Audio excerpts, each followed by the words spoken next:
So let's talk about sex.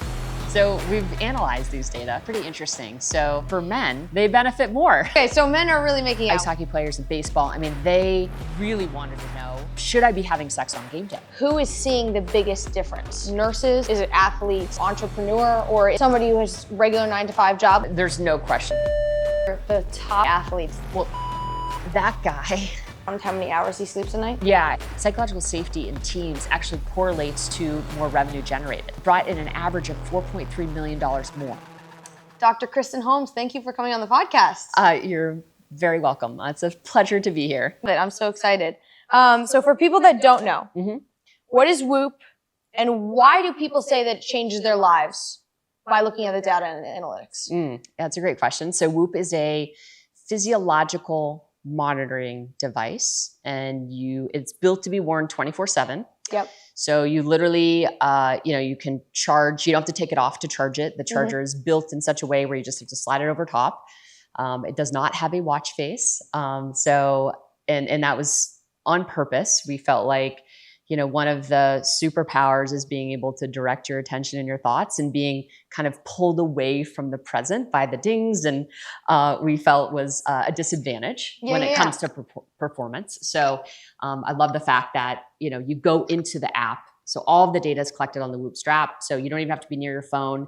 3 days of data could be collected on the Whoop strap. And then once you, go to your phone, obviously everything is kind of in the cloud and gets pulled into your device. And then in the mobile app, when you open it up, you'll see your load, your strain, and that's a measure of your cardiovascular load. You'll see your recovery, which is basically your capacity to take on external load, and then your sleep. And we kind of go really deep into sleep and display how you slept. And, we look at the 4 pillars of sleep and coach you. And then there's kind of what underpins those kind of 3 pillars is just a lot of coaching and direction to kind of help you optimize those 3 pillars so you can perform at your best. So what's your role there in your title?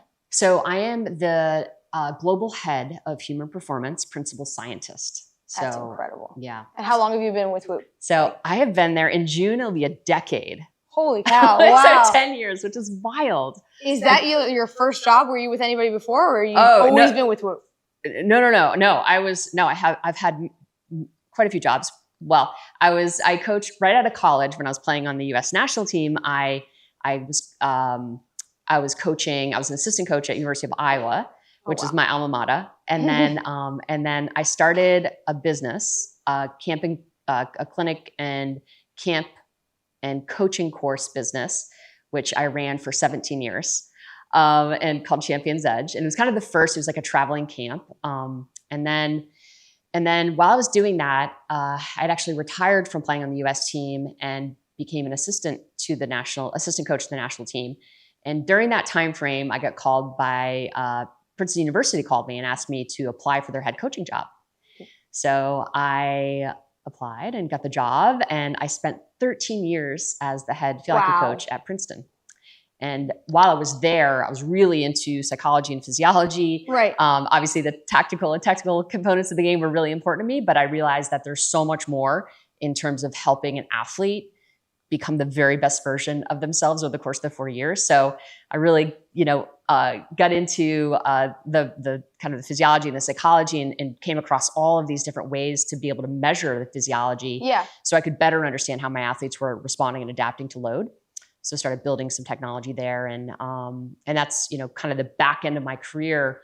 After I had built some technology, that's when I became aware of Whoop, and that's kind of how the whole relationship started, and I ended up there. Yeah. And were you obsessed with the data? Go through some of the data points that Whoop gives you, because that's really interesting to me. Yeah. There's a ton of different wearables out there, right? And I kind of want to hear from you what's really important, what's life-changing, what are the main analytics? Because something that I'm obsessed with is HRV, and many people don't know what HRV is.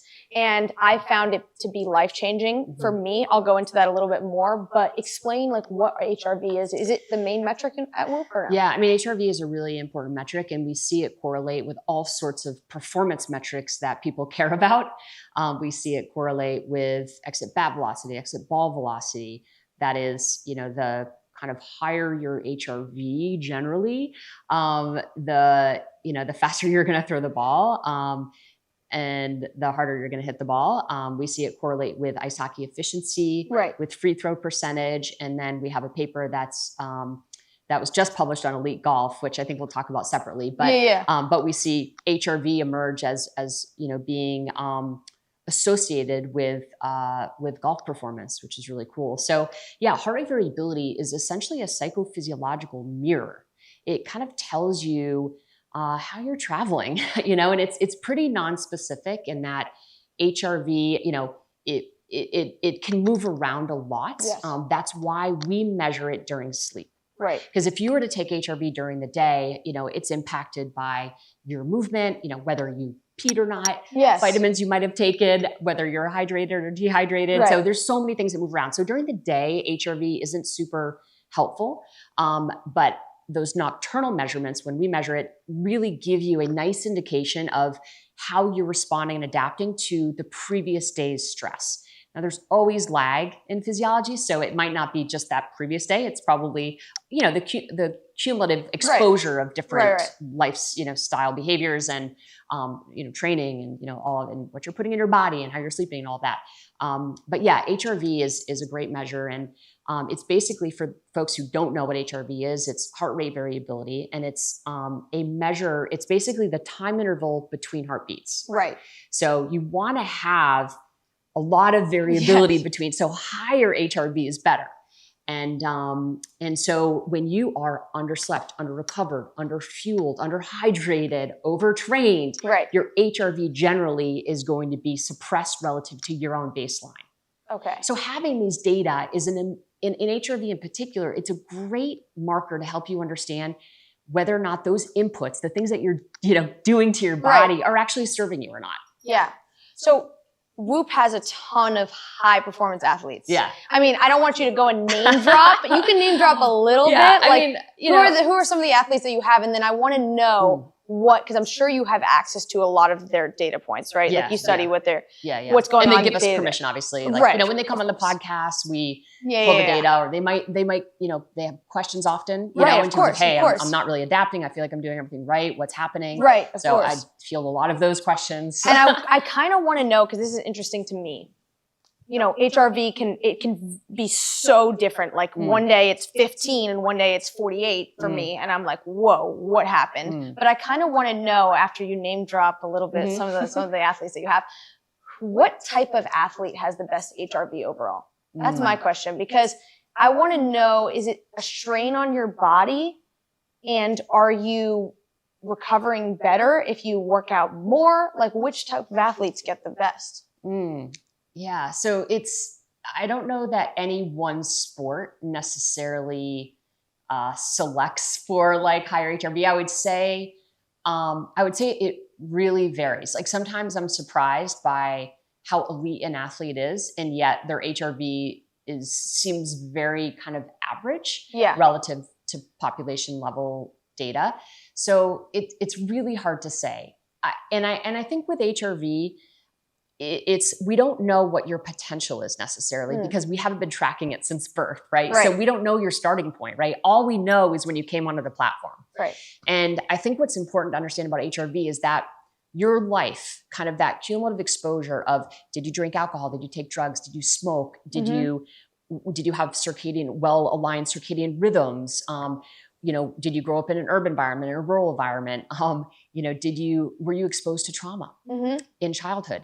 All of those things are going to impact your, what will eventually be kind of a baseline HRV, right? So it's super, super hard to disambiguate and understand, exactly what a good HRV is. I mean, your heart size, genetics, like all that is going to influence it. So I think the best advice to give is to, at an individual level, is to know your starting point, and then recognize that HRV is modifiable. It can get better. Okay. And getting better is basically an indicator that you are improving the robustness of your autonomic nervous system. And that's really where, when you think about HRV, and you kind of go a little bit deeper on the definition, it is a function of the heart, but it originates in the autonomic nervous system. Okay, so your autonomic nervous system has two branches, the parasympathetic in the sympathetic, and they're both competing to send signals to the heart. Okay. So the higher your HRV, generally speaking, the better, the more responsive your heart is going to be to both branches of that autonomic nervous system. And how does HRV correlate to stress? And there's no question when people report feeling stressed, Yeah. they have pretty egregious decline in their HRV, a suppression in their HRV. So stress is absolutely correlated with HRV. Now, if you look at your stress score during sleep, so you're not on Whoop, but basically we have a separate algorithm that measures your stress. And it's basically continuous HRV and heart rate over the course of the day and night. And we see that stress score, so how stressed you are during sleep, actually correlates with perceptions of daytime threat and challenge. So if you were to appraise your day as threatening, that affects your HRV and ultimately your stress score during sleep. So negatively. A lower stress score during sleep is going to get me ready for the next day better. That is ideal. But we have to understand that your stress during sleep is a function of how you're traveling during the day. Right. Obviously, right? So, and one of the things that we saw in a study was 18,000 folks. So it's a really big data set. Yeah. And we asked people how they viewed their day, whether they viewed their day as threatening or challenging. And, threatening is kind of like feeling like you don't have the skills and resources to do what you need to do throughout the day. Like anxious, nervous. Yeah, anxious and nervous. Like you maybe have a really big presentation, you're not prepared for it, so you're feeling threatened. Or you've got a big match that you just feel like you're not gonna be able to compete in because it's gonna be windy and whatever. Yeah. And then challenging is feel like, all right, I have the skills, I have the resources to do this task. And I'm gonna attack it, exactly. Right. And so what we saw is that when folks have perceptions of threat, they have poorer restorative sleep. So they're not dropping into those deeper stages of sleep, right? And that's a manifestation of that stress during the day. So they have lower stress scores, they have poorer sleep, less efficient sleep. And lower HRV. And lower HRV.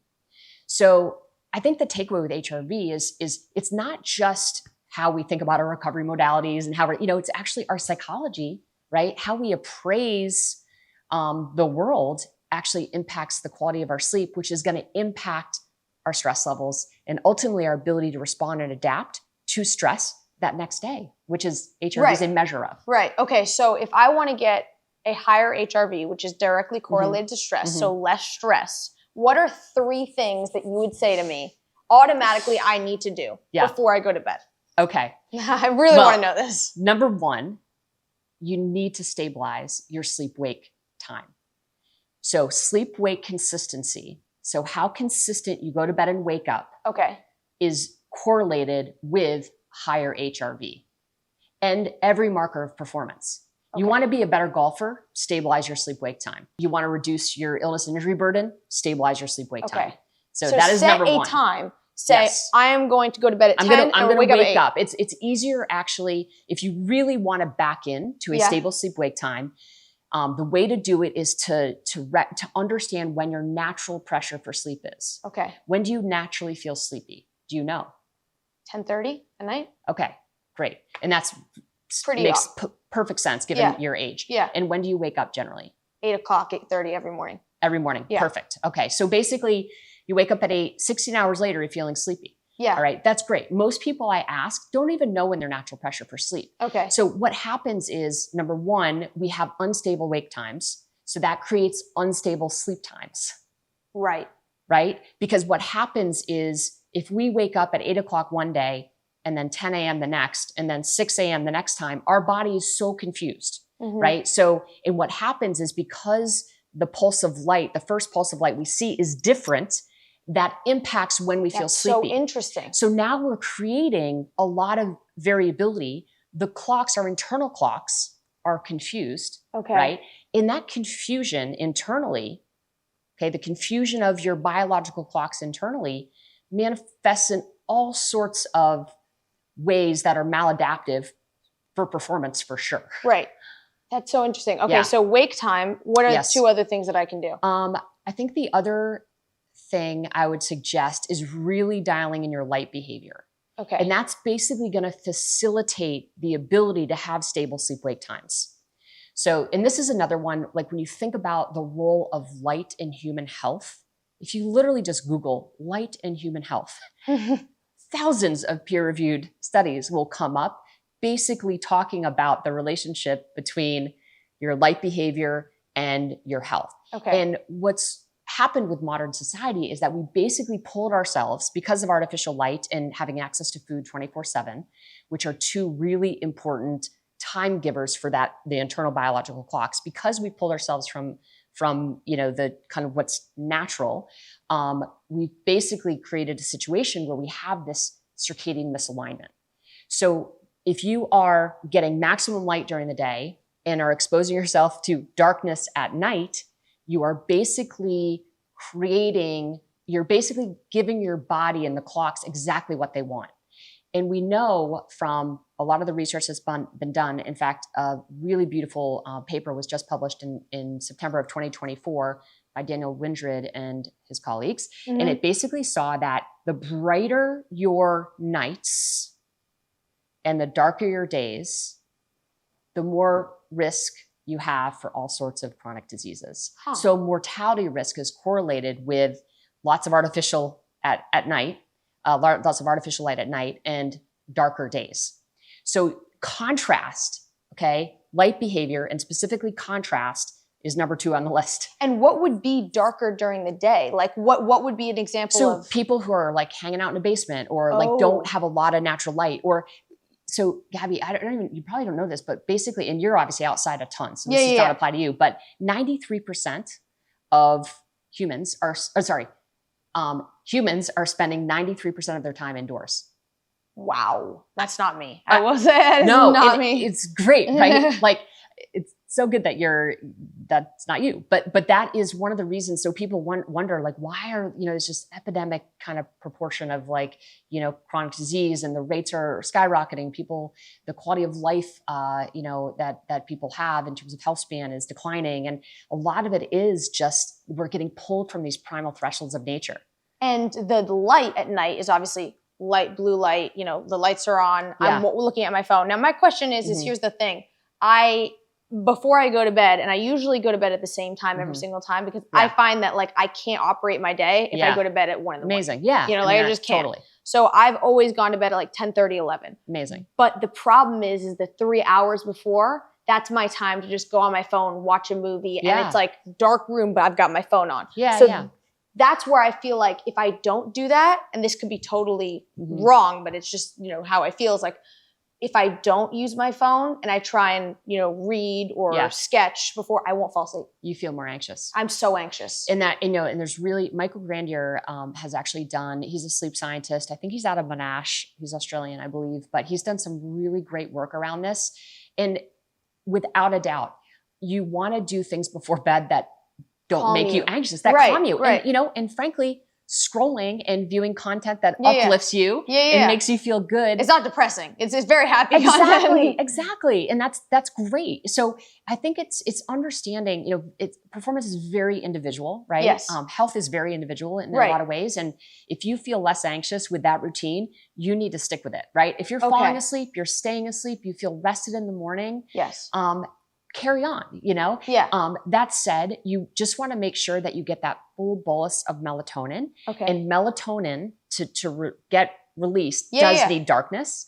Right. So it's not just a sleepy hormone. It really does, it has a lot of antioxidant properties, cancer reducing, so melatonin is really important. Now, as long as you're giving yourself maybe a 30-minute buffer between kind of that last moment of really bright light, just start 30 minutes before, just start to dim your screen. Well, right. Well, usually what I do is I'm on my phone and then it takes me 45 minutes to fall asleep.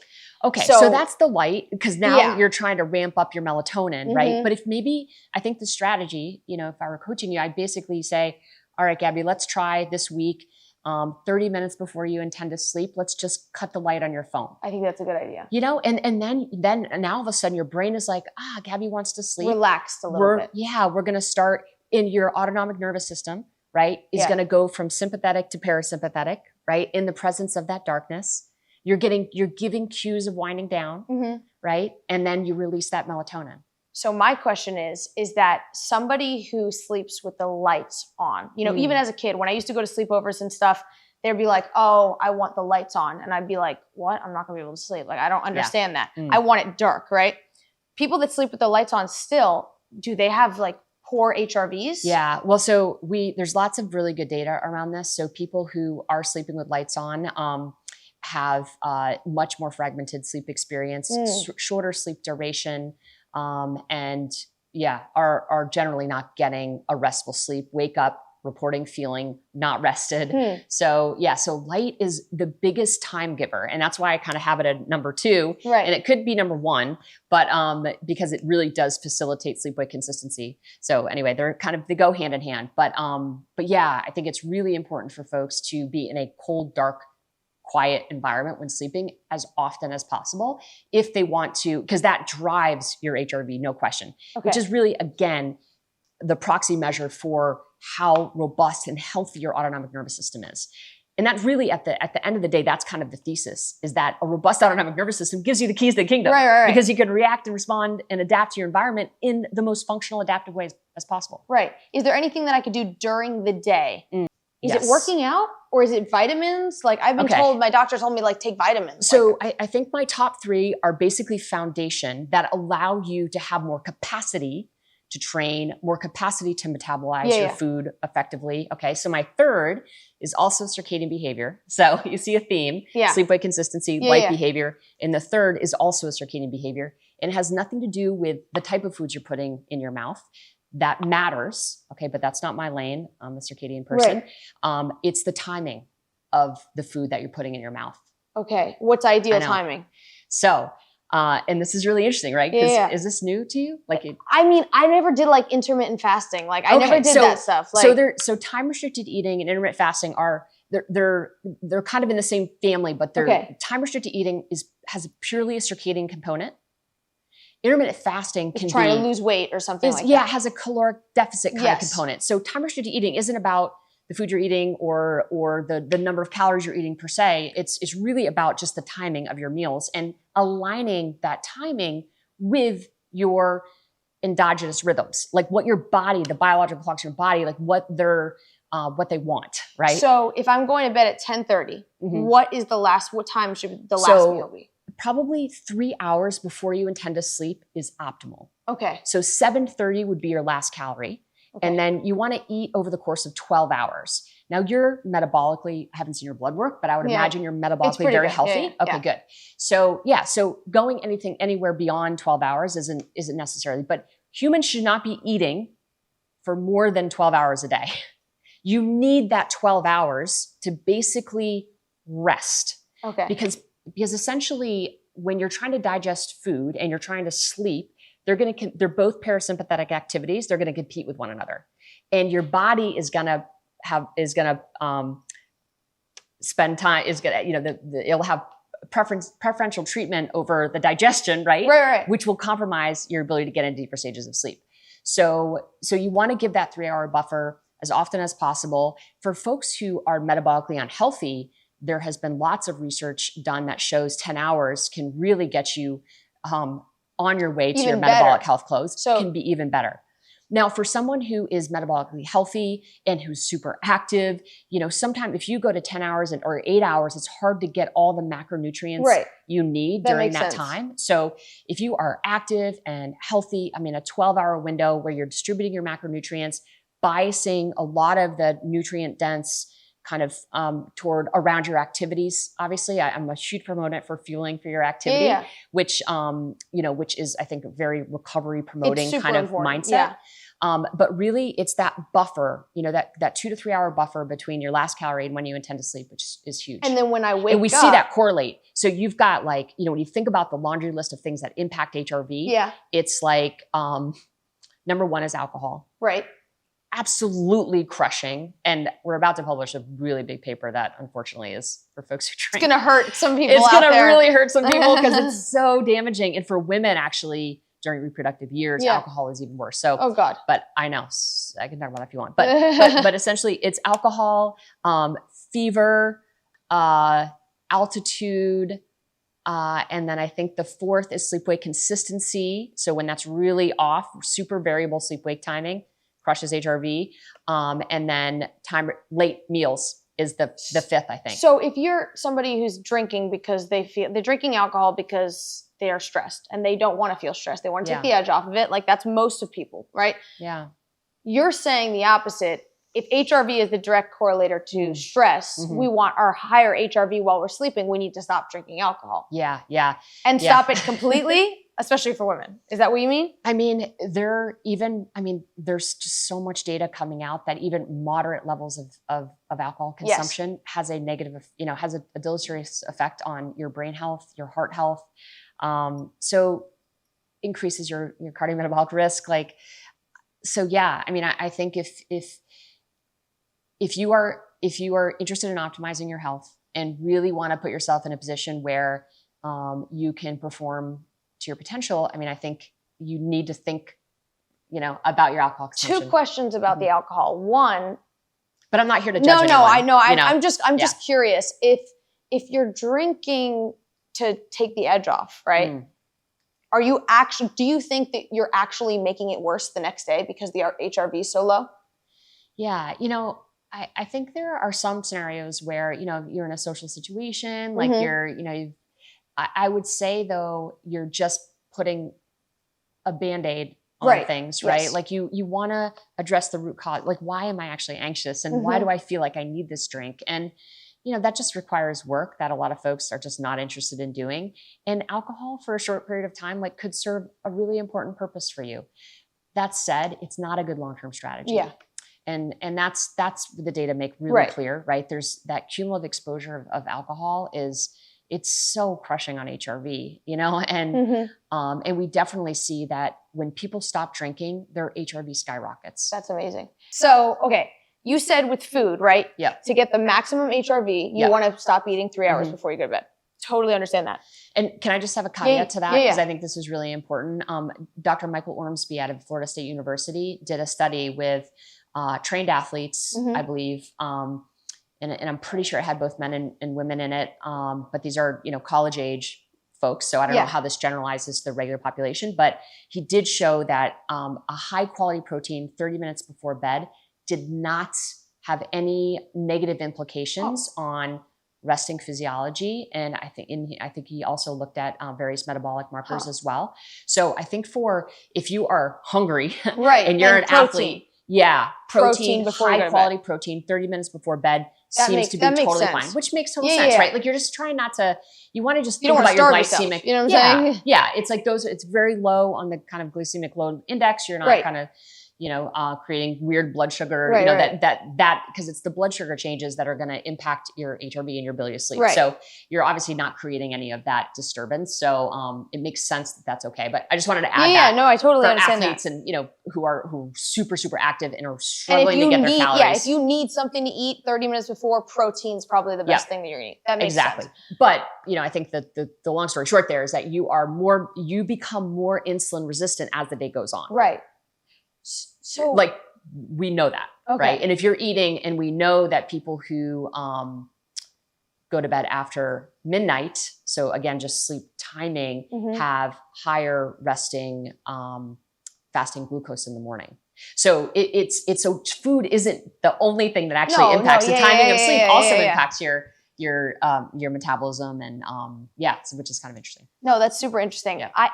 If you're eating, saying you want to eat 3 hours before, and let's say you are going to drink alcohol that day, does it have the same effect where you're like, because everybody says, you want to drink later in the day, right? Like, people always look down upon day drinking. No, well, that's what I'm thinking. Like, because now you're saying, like, there's do not no eat question. So why day drinking is way better for you? So everybody wants you to drink later in the day. Yeah, no. But it's actually better and healthier if you drink earlier in the morning. Like, 10 a.m. would be way better than 5 p.m., 6 p.m. Like, the closer you get to your sleep, the more negative impact it's going to have on your resting physiology. So if you are going to drink, you'd rather drink during the day. Absolutely.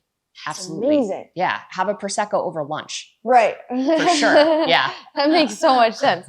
How does antidepressants affect your HRV level? The people that I know that are on antidepressants and that wear some sort of measurable, they said that as soon as they started taking antidepressants, their HRV went up. And is that accurate over a lot of data points or no? Yeah. I mean, medication can kind of create artificial changes. Yeah.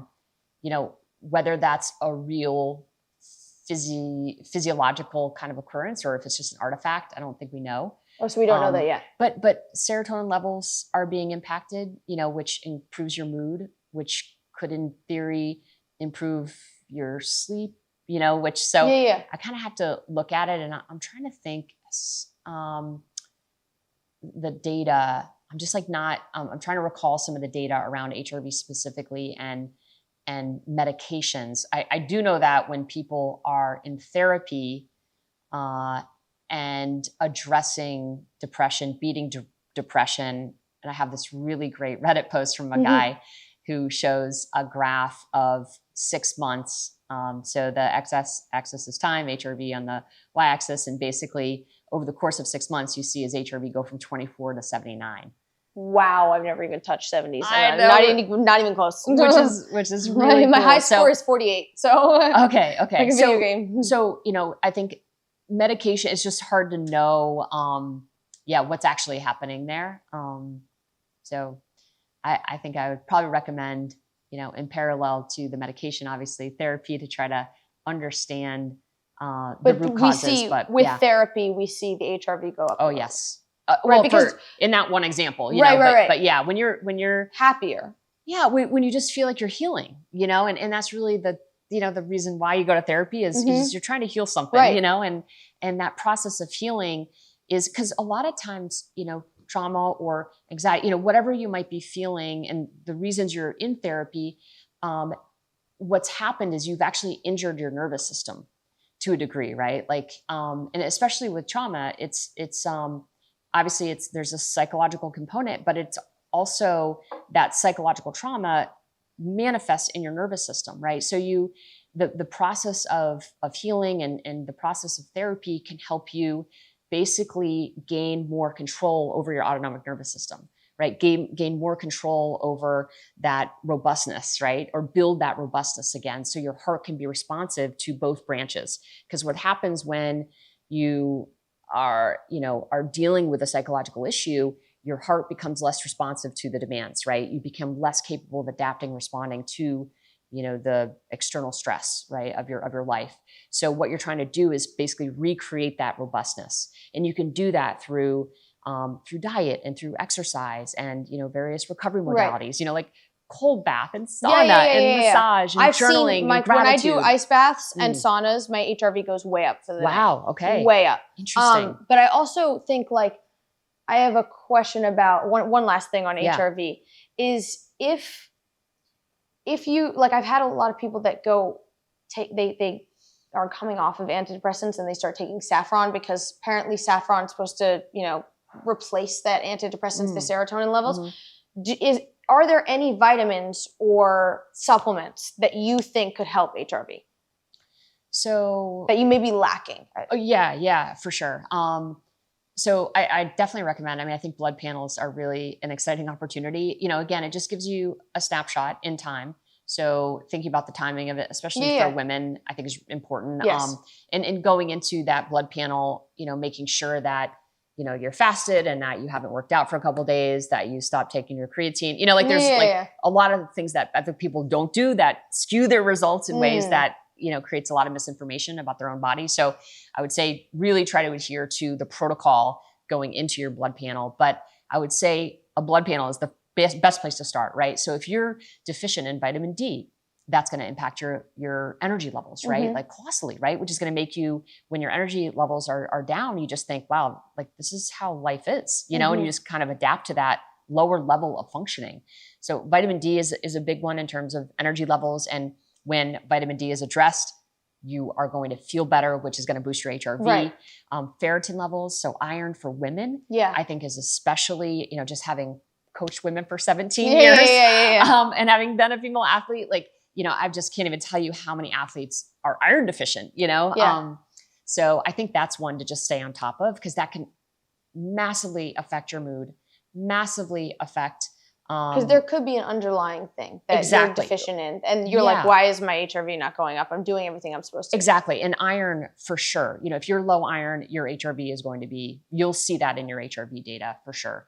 But I kind of want to talk about some of the athletes that you guys have on Whoop. Yeah. And I think that there's this misconception out there with a lot of wearables. There's like, well, if I'm not active, if I don't work out, if I don't run, why do I need this? You know what I'm saying? So I kind of want to ask you, like, is it just for athletes that should be wearing any sort of data tracking device? Yeah, that's a great question. So, for people who don't know, like, we do have a lot of insanely talented athletes who are affiliated with our product. Rory McIlroy, Justin Thomas, Nelly Corda, Cristiano Ronaldo. We've had one of my favorites is Sue Bird. She's a basketball player, WNBA. She rocked it. I mean, just so many baseball athletes. Right? And you're able to get their data points as well. Yeah. And obviously they're probably incredible to study. Yeah. I mean, they're, when, generally speaking, like if they're coming on a podcast or if they have questions about their data and give us permission, we go in. Pat Mahomes, is another football player who is exceptional. So we will pull it. So we have those kind of talking points, which is super fun. But yeah, I think they're, I think just to answer your question about like the regular Jane and Joe, I think when you're looking at those athletes, like they're talking about the margins, right? It's like, how do I get, Shakira Richardson, Olympic level sprinter, how do I get, 0.06, are they obsessed faster, right? They're just obsessed with the data and analytics. They kind of have to be, right? Because there's when you are at that level, you want to remove as much guesswork very true as humanly possible. Very true. Right. And that's really where, when we look at the sensor technology and the level of accuracy, it's good. It's certainly good enough. And oftentimes for these athletes, like it's very much looking at trends, right? Like you want to be able to zoom out and be like, all right, no one single day is going to make or break me necessarily, but there is a compound effect of your behaviors and choices. And we see that very, very clearly in the data. So understanding at a micro level how your daily habits are contributing either positively or negatively is a super important source of insight, right? Yeah. And I would argue that, for the elite athlete, but if you're interested in having a quality kind of life in general, and reducing, I mean, who wants to get sick? No. Who wants to get injured? No one, right? No one, right? So I think for me, as a regular, I'm not a competitive athlete anymore. I'm a mom. I have 2 kids. I have a super demanding job. Right. I host 2 podcasts. I'm as busy as any human, right? And my goal is to be available for my life in a way that feels really good to me. And without the data, I would be guessing about a lot of stuff that it's just not necessary to guess. Like when I get a little off course, I can just look at my data and be like, okay, I need to just adjust this. Or I did this and that's why. Yeah. And I think especially like as women, like we have hormonal transitions, right? Yes. And to stay on top of that is, when we see really interesting insights, looking at sleep-wake consistency, for example, and how that impacts your cycle length and the timing of your cycle, right? And you're like, oh, wow, I see a relationship between my cycle timing and my cycle length and the variability in when I'm going to bed and when I'm waking up. Maybe I need to share that up if I care about a regular cycle. Yeah. Which we should, because that's a super important signal, right? Yeah. So I think for just regular folks, what I've seen when they get a hold of these insights and start to learn their body, it is transformational. Yeah. Right. Because a lot of these elite athletes, like they've been exposed and have these data, right? So we're just like marginal stuff. Yeah. Well, I also noticed, like from personal experience, like, with my menstrual cycle, like I got my period when I was like 10. And for 4 years, I never tracked anything. Yeah. I just kind of was like, okay, I guess it's coming. So I guess I'll, what I'm saying? Yeah. I just it never even crossed my mind to like wear something and track it. And then I started getting like, anxiety or PMSing right before I was going to get my period. And it was when I tell you horrible, I was just like, what is going on? Like one Wow. week a month, I'm out of it. Yeah. And I had no idea why. And then when I started wearing something to track Yeah. my data and analytics, Yeah.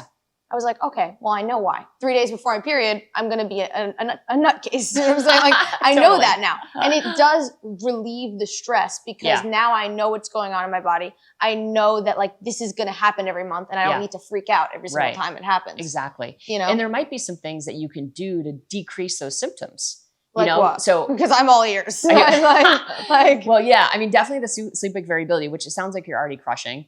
I think again, really stabilizing your blood sugar with the time restricted eating, yeah. you know, the light behavior you're already doing. I mean, I think the other thing is like just training appropriately based on how you're responding and adapting to the load. And I think sometimes we can get in a situation where we're overtraining a bit, Mm-hmm. which puts extra stress on our body. Mm-hmm. So basically what happens when you are getting these really kind of egregious or like, you know, amplified symptoms before, a lot of that can be kind of traced back to a little bit of overtraining, right? Like it's already a super metabolically expensive time during the luteal phase, especially the week leading into your menstrual cycle. So really kind of pulling back a little bit. It doesn't mean you have to train that much less, but maybe reducing your volume a little bit.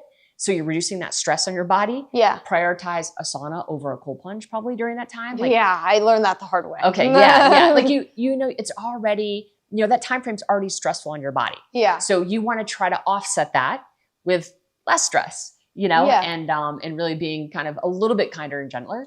So it doesn't mean you have to change your programming per se, but definitely kind of reducing the stress on your body will go a long way in terms of potentially mitigating some of those really negative symptoms. My question is because what I end up doing, this is probably totally wrong, so you tell me, but like what I end up doing is when I'm PMSing, I go harder when I'm running, or I'm not because I want to, but because I feel like it's going to relieve the stress or relieve the pain, and like it doesn't. And then I'm just like, so do I have to slow it down before then, or I mean, what's recommended? I think sometimes it's like more volume, like the volume that can have a negative impact. So maybe it's like going hard, but just shortening the length of your workout. So instead of like going hard for 45 minutes, maybe go hard for 20, you know? So, and that's something you can kind of play with. Yeah.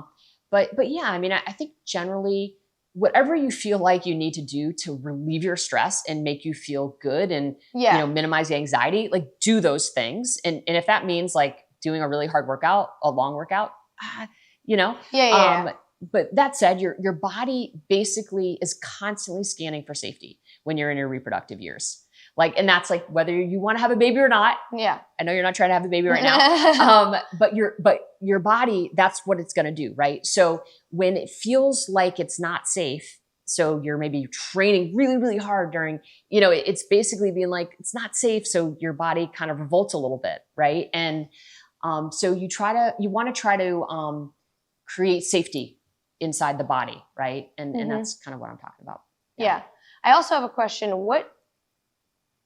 Of which users that use Whoop, do you feel like see the biggest difference? Is it nurses? Is it athletes? Is it the regular, you know, entrepreneur? Or is it somebody who has regular 9-to-5 job? Like, I want to know based off of the evidence, and I know this is super general, but who is seeing the biggest difference? There's no question frontline healthcare workers. Really? Really? Why is that? Because their schedules, their level of stress is just in the shifts off the charts. In the shifts as well. I mean, for folks who are up during the biological night and sleeping during the biological day, that puts an entirely, different kind of stress on the body. So I think for those folks, understanding how to manipulate some of these kind of factors that they know are going to impact their ability to show up has been enormously beneficial. I think when they get inside the data and they see kind of the cost of this lifestyle, or, just of their job requirements, they start thinking differently about creatine. They start thinking differently about zone 5 training. They start thinking differently about, okay, I can't stabilize my sleep wake time, But if I do time restricted eating, right? So basically I wake up at 3 p.m. getting ready for my shift. I eat a lot of my calories while it's still daylight. And then once I'm on shift, I'm just eating good protein, high quality protein. So just little things like that make a huge difference for those folks. So even though, like, I'm sure when they first get on the app, their schedules and their numbers are complete it's depressing. Mess. It's depressing. And we've done, I mean, we've published multiple papers with looking at acute care surgeons, for example, and this is very sobering. So basically 270 acute care surgeons all across the country, 28 different locations. They did a study. We tracked them for an entire year. And basically what we saw, the mean age was 43 years old. Okay, 43 years old. Their physiology, their resting physiology looked like that of a 60-year-old. Holy cow. 17 years older. Wow. So when we try to match them, they match with 60-year-olds on our platform. That's incredible. I know. When they come on the platform, do they end up lowering it a bit? Or if they they get better when they're on the platform. Right. Yeah. when we're giving them interventions. Right. Right. And helping them think about, how to mitigate some of these deleterious effects of being up during the because there's not much you can change about the job, but you can and just the stress. Yeah. But we're hoping that we can get to some of the policy in these hospitals, right? Like we know that, the more times you're on call when you're an acute care surgeon, the higher you're going to score on the Maslach burnout inventory scale. So we know there's relationships, the number of times you're on call and burnout. No kidding, right? But okay, let's try to increase the roster size, right? And so there's things that hospitals I think can do to help preserve the health and the well-being of these folks. So, suicide rates in that profession in particular are the highest in the country. It's crazy. I know. It's so sad. So you would urge, if you're a frontline worker, you want to be on this platform as much as possible. I mean, I think it's really, it's hard to see. Like, so I think it's kind of like, it's one of those things where I don't think you have to wear the device all the time, but it's like, all right, what is my baseline? Giving it a few months to just collect and see where you're at. And then, build in interventions that can help offset this negative effect. Because there are things that you can do to offset, which is exciting. It's just a matter of like doing those things. Yeah. Because we know that those folks have a reduced lifespan of 10 years. They're going to die 10 years sooner. That's incredible. I know. That's just terrible. I know. And that's why I'm like so passionate about researching this space in particular. With the massive data set that we have, is to just understand, okay, how do we, if you can't stabilize, and this is a paper that we're in the process of writing up right now. It's not in review yet. But basically what we saw is that time restricted eating offsets the negative effect of sleep-wake timing. So if sleep-wake timing, obviously I said was my number one thing, right? Sleep-wake consistency. I'm really going to now be I know. that now. It's such a huge advantage. But when you can't stabilize that, if you can do the time restricted eating, it offsets that. Oh, okay. So, so it's and we know, these are also preliminary data, but the frontline healthcare clinicians who are exercising on average 3 times a week and doing high intensity work also seem to have better outcomes, which not surprising. So there are little things that you can do. Yes. But at least to lower the risk. Yes. I have a question about the athletes. I feel like there's got to be something. When you look at LeBron James, when you look at Nelly Korda, when you look at Rory, there's got to be something that they have in common in one data point. What would you say the one data point they're absolutely incredible at? Like, there's got to be something that they all share in common. There is a theme. And recovery is a way of being in the world for those athletes. They make recovery part of their lifestyle. So they're thinking about the amount of load, the strain that they're putting on their body, and they're mapping that with appropriate levels of recovery. So they're in a scenario, and this is basically what we saw in our golf study. Okay. So basically rest and recovery drive performance in elite golf. And this is published in an international journal of sports physiology and performance. And basically what we saw in this study, it was 389 tour level golfers. Okay. And this is going to circle back to recovery being the big kind of denominator. Okay. 389 PGA Tour level golfers, and we looked at 525 events. Wow. 521 events. Wow. From 2017 to 2025. So we had the physiological data, okay, of 389 tour level golfers. Right. Okay. And we had all the golf performance metrics, okay, over the course of 5 years. Okay. And what we saw is that the athletes who proactively managed their recovery shot 3 strokes better than the athletes who don't. So basically, recovery is on a scale of 0 to 100. On average, 3 strokes better. On average, 3 strokes better. That's a lot. Sorry, yes, on average, 3 strokes better. Okay, which is at that level. I mean, what does that even equate to from a monetary perspective? From a monetary perspective, that's the difference probably between like $70,000 or $100,000. So if you are averaging a 47% recovery, you are going to shoot basically 3 strokes worse. If you are averaging a 71, you are going to average 3 strokes better. So I've never been on Whoop. How hard is that? Like, how hard is it to get a 71 as a professional athlete? So basically, and it's not about any single one day. So this is 5 years of data. Long so this period is of time. just average. So if you are averaging 47, right? Yeah, that's bad. You are not, recovery is not a way of being in the world for you, right? If you're averaging, 65, 70, you are mapping your stress with appropriate levels of rest. I wonder, very simply. Does that lower your biological, like your age? For sure.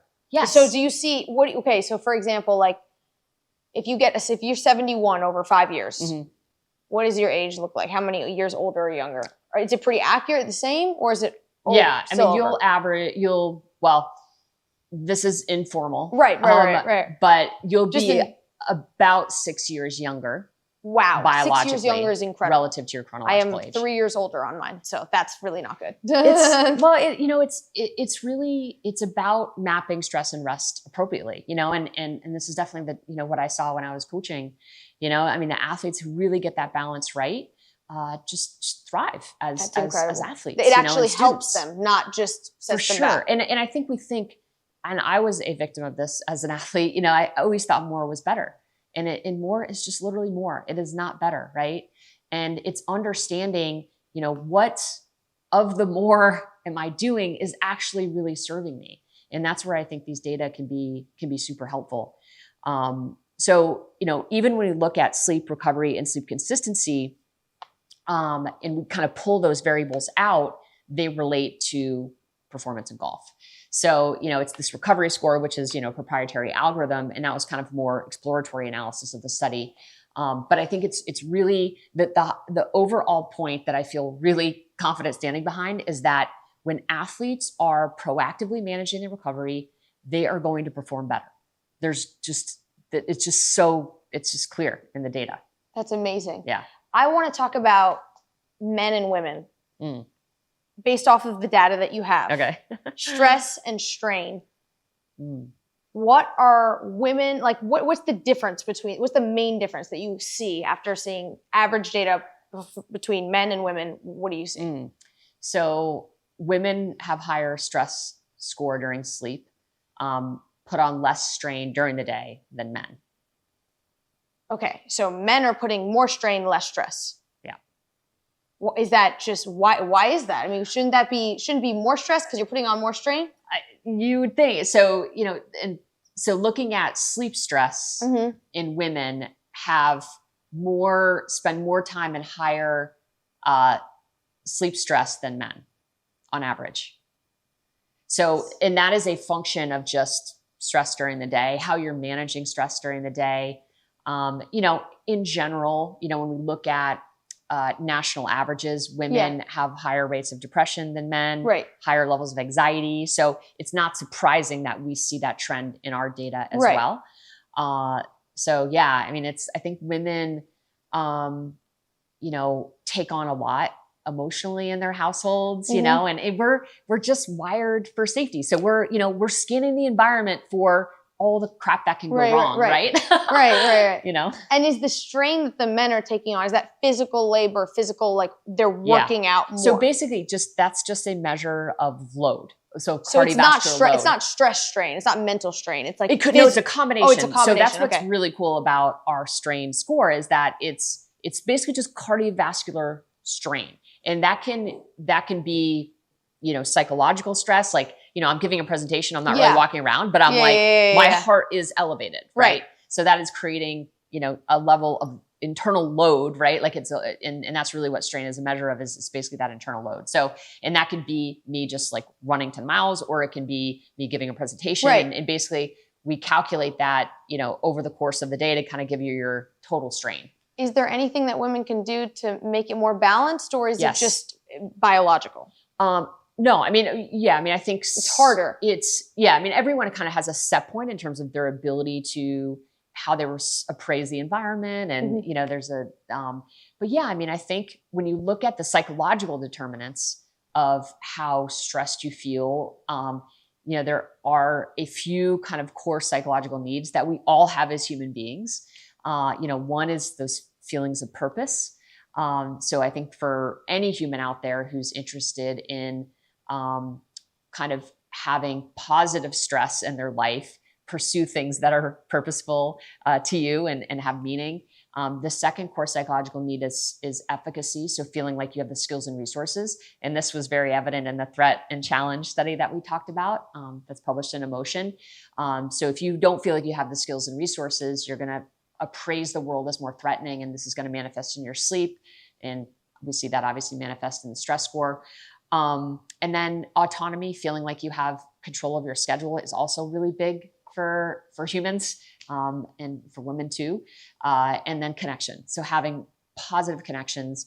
And we know that, unfortunately, I don't know if Stephanie is in the room, but men benefit way more from marriage than women. Yeah. So pick your partner really, really carefully. And I'm not saying not to get married, but not all of scenarios are great. So it just really makes more mental stress on women. It can, right? Yeah. It just depends on your partner, obviously. Right. But there's no question in the data from what I've seen that men benefit more from marriage than women.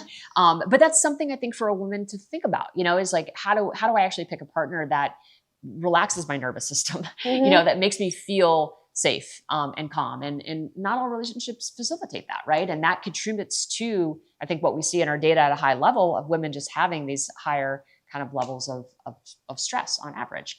And then on the physiological side, it's the circadian stuff that we talked about. It's the sleep behavior. It's the recovery behavior, right? So thinking about the journaling and, going for walks and spending time disconnected from technology. During the day, and then training, is also really important for stress. Right? We need, but appropriate levels of training, right? Making sure that, I see a lot of like really hard charging women on our platform who are, managing partners of firms, and, they'll spend 3 hours on the elliptical, from 4 a.m. to 7 a.m. or something, crazy. Go shower and then spend, the next 12 hours. Yeah. Oh my gosh. It's just like, that is probably not good. Right. And their recovery, I'm sure, is really low. It's horrible. It's so bad. Oof. They're really, but and I think a lot of these folks who are super elite, and are kind of achieving, have actually, you think about what they might be leaving on the table, and I think that's when I talk to like some of the most elite athletes in the world who are like, well, why do I really need this? I'm like, how do you know what you might be leaving on the table? And that's kind of what this golf study shows, right? Like, if you are not prioritizing recovery, you are likely leaving performance on the table. Okay. So let's talk about sex. What do you see based off Whoop's numbers and analytics? Sex before bed, does that make you more recovered? Does it help HRV? Does it help your sleep score? What does it help with? Does it actually not help at all? I'd like to hear your take on this. So we've analyzed these data, and it's pretty interesting. So when we control for sleep-wake consistency, alcohol, and some of the other variables that impact your resting physiology. So when we can control for those, and by controlling for them, we're really isolating the effect of sex.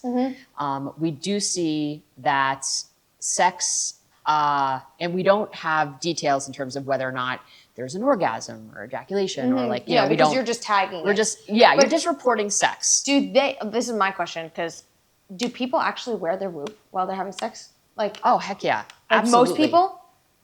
I think no one takes it off during sex, I don't think. Wow. Yeah. And do they And these are all, to be very clear, these are completely de-identified, right? Like we are operating. But does in, Whoop, Whoop doesn't identify it. You have to go in and tag it. You have to report that you had sex. Okay. So that's part of like the journaling that you would do. Okay, got it. So basically we go in and look, people who tag sex, and Mm-hmm. then we do kind of all this multi-level modeling to make sure that we're addressing any confounders, and then we're able to then isolate the effects. So for men, probably not surprising, they benefit more.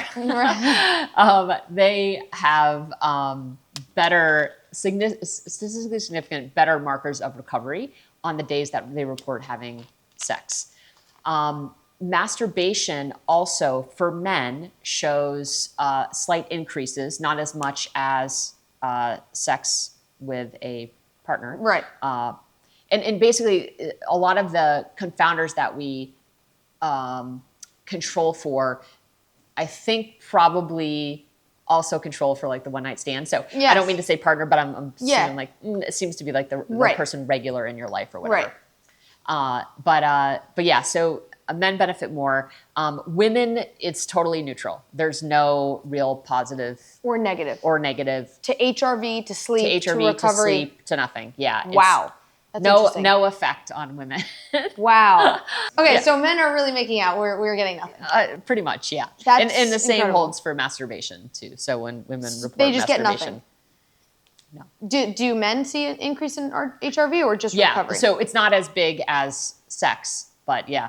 And fun fact, I actually, so this was a topic of you would be, when I first joined Whoop and was working a lot with, teams and individual athletes, ice hockey players and baseball. I mean, they really wanted to know, when was the optimal time? Should I be having sex on game day?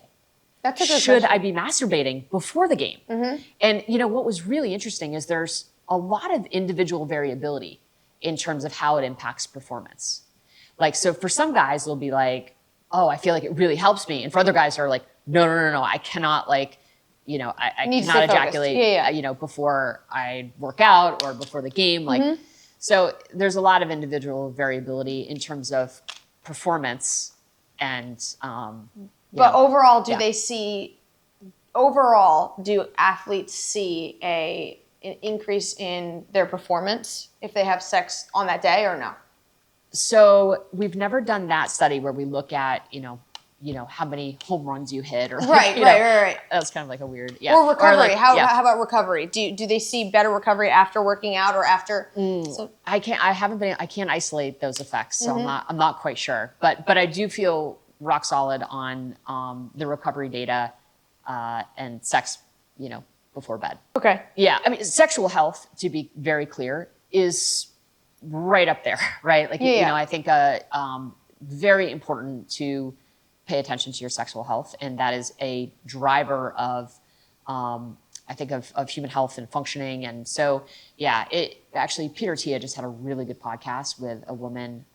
I can't remember her name, but it was excellent, all on sexual health. So I think just it reinforces, I think, for women in particular, to take your sexual health seriously. Like we it's just another thing that I think takes a backseat for women. Yeah. Because it's a little harder for women to orgasm. It takes about 20 minutes of, kind of foreplay. Right. So and men, can orgasm within, 6 minutes, right? So that's a pretty big delta, right? So the men gotta hang in there for the ladies, right? But that's I think that's really important. We talk about, it is recovery promoting. So how do we get women to have the same sort of positive benefits as men? Well, we probably need to think about that, our intimacy a little bit differently. I'm just interested that there's no gain in recovery for women.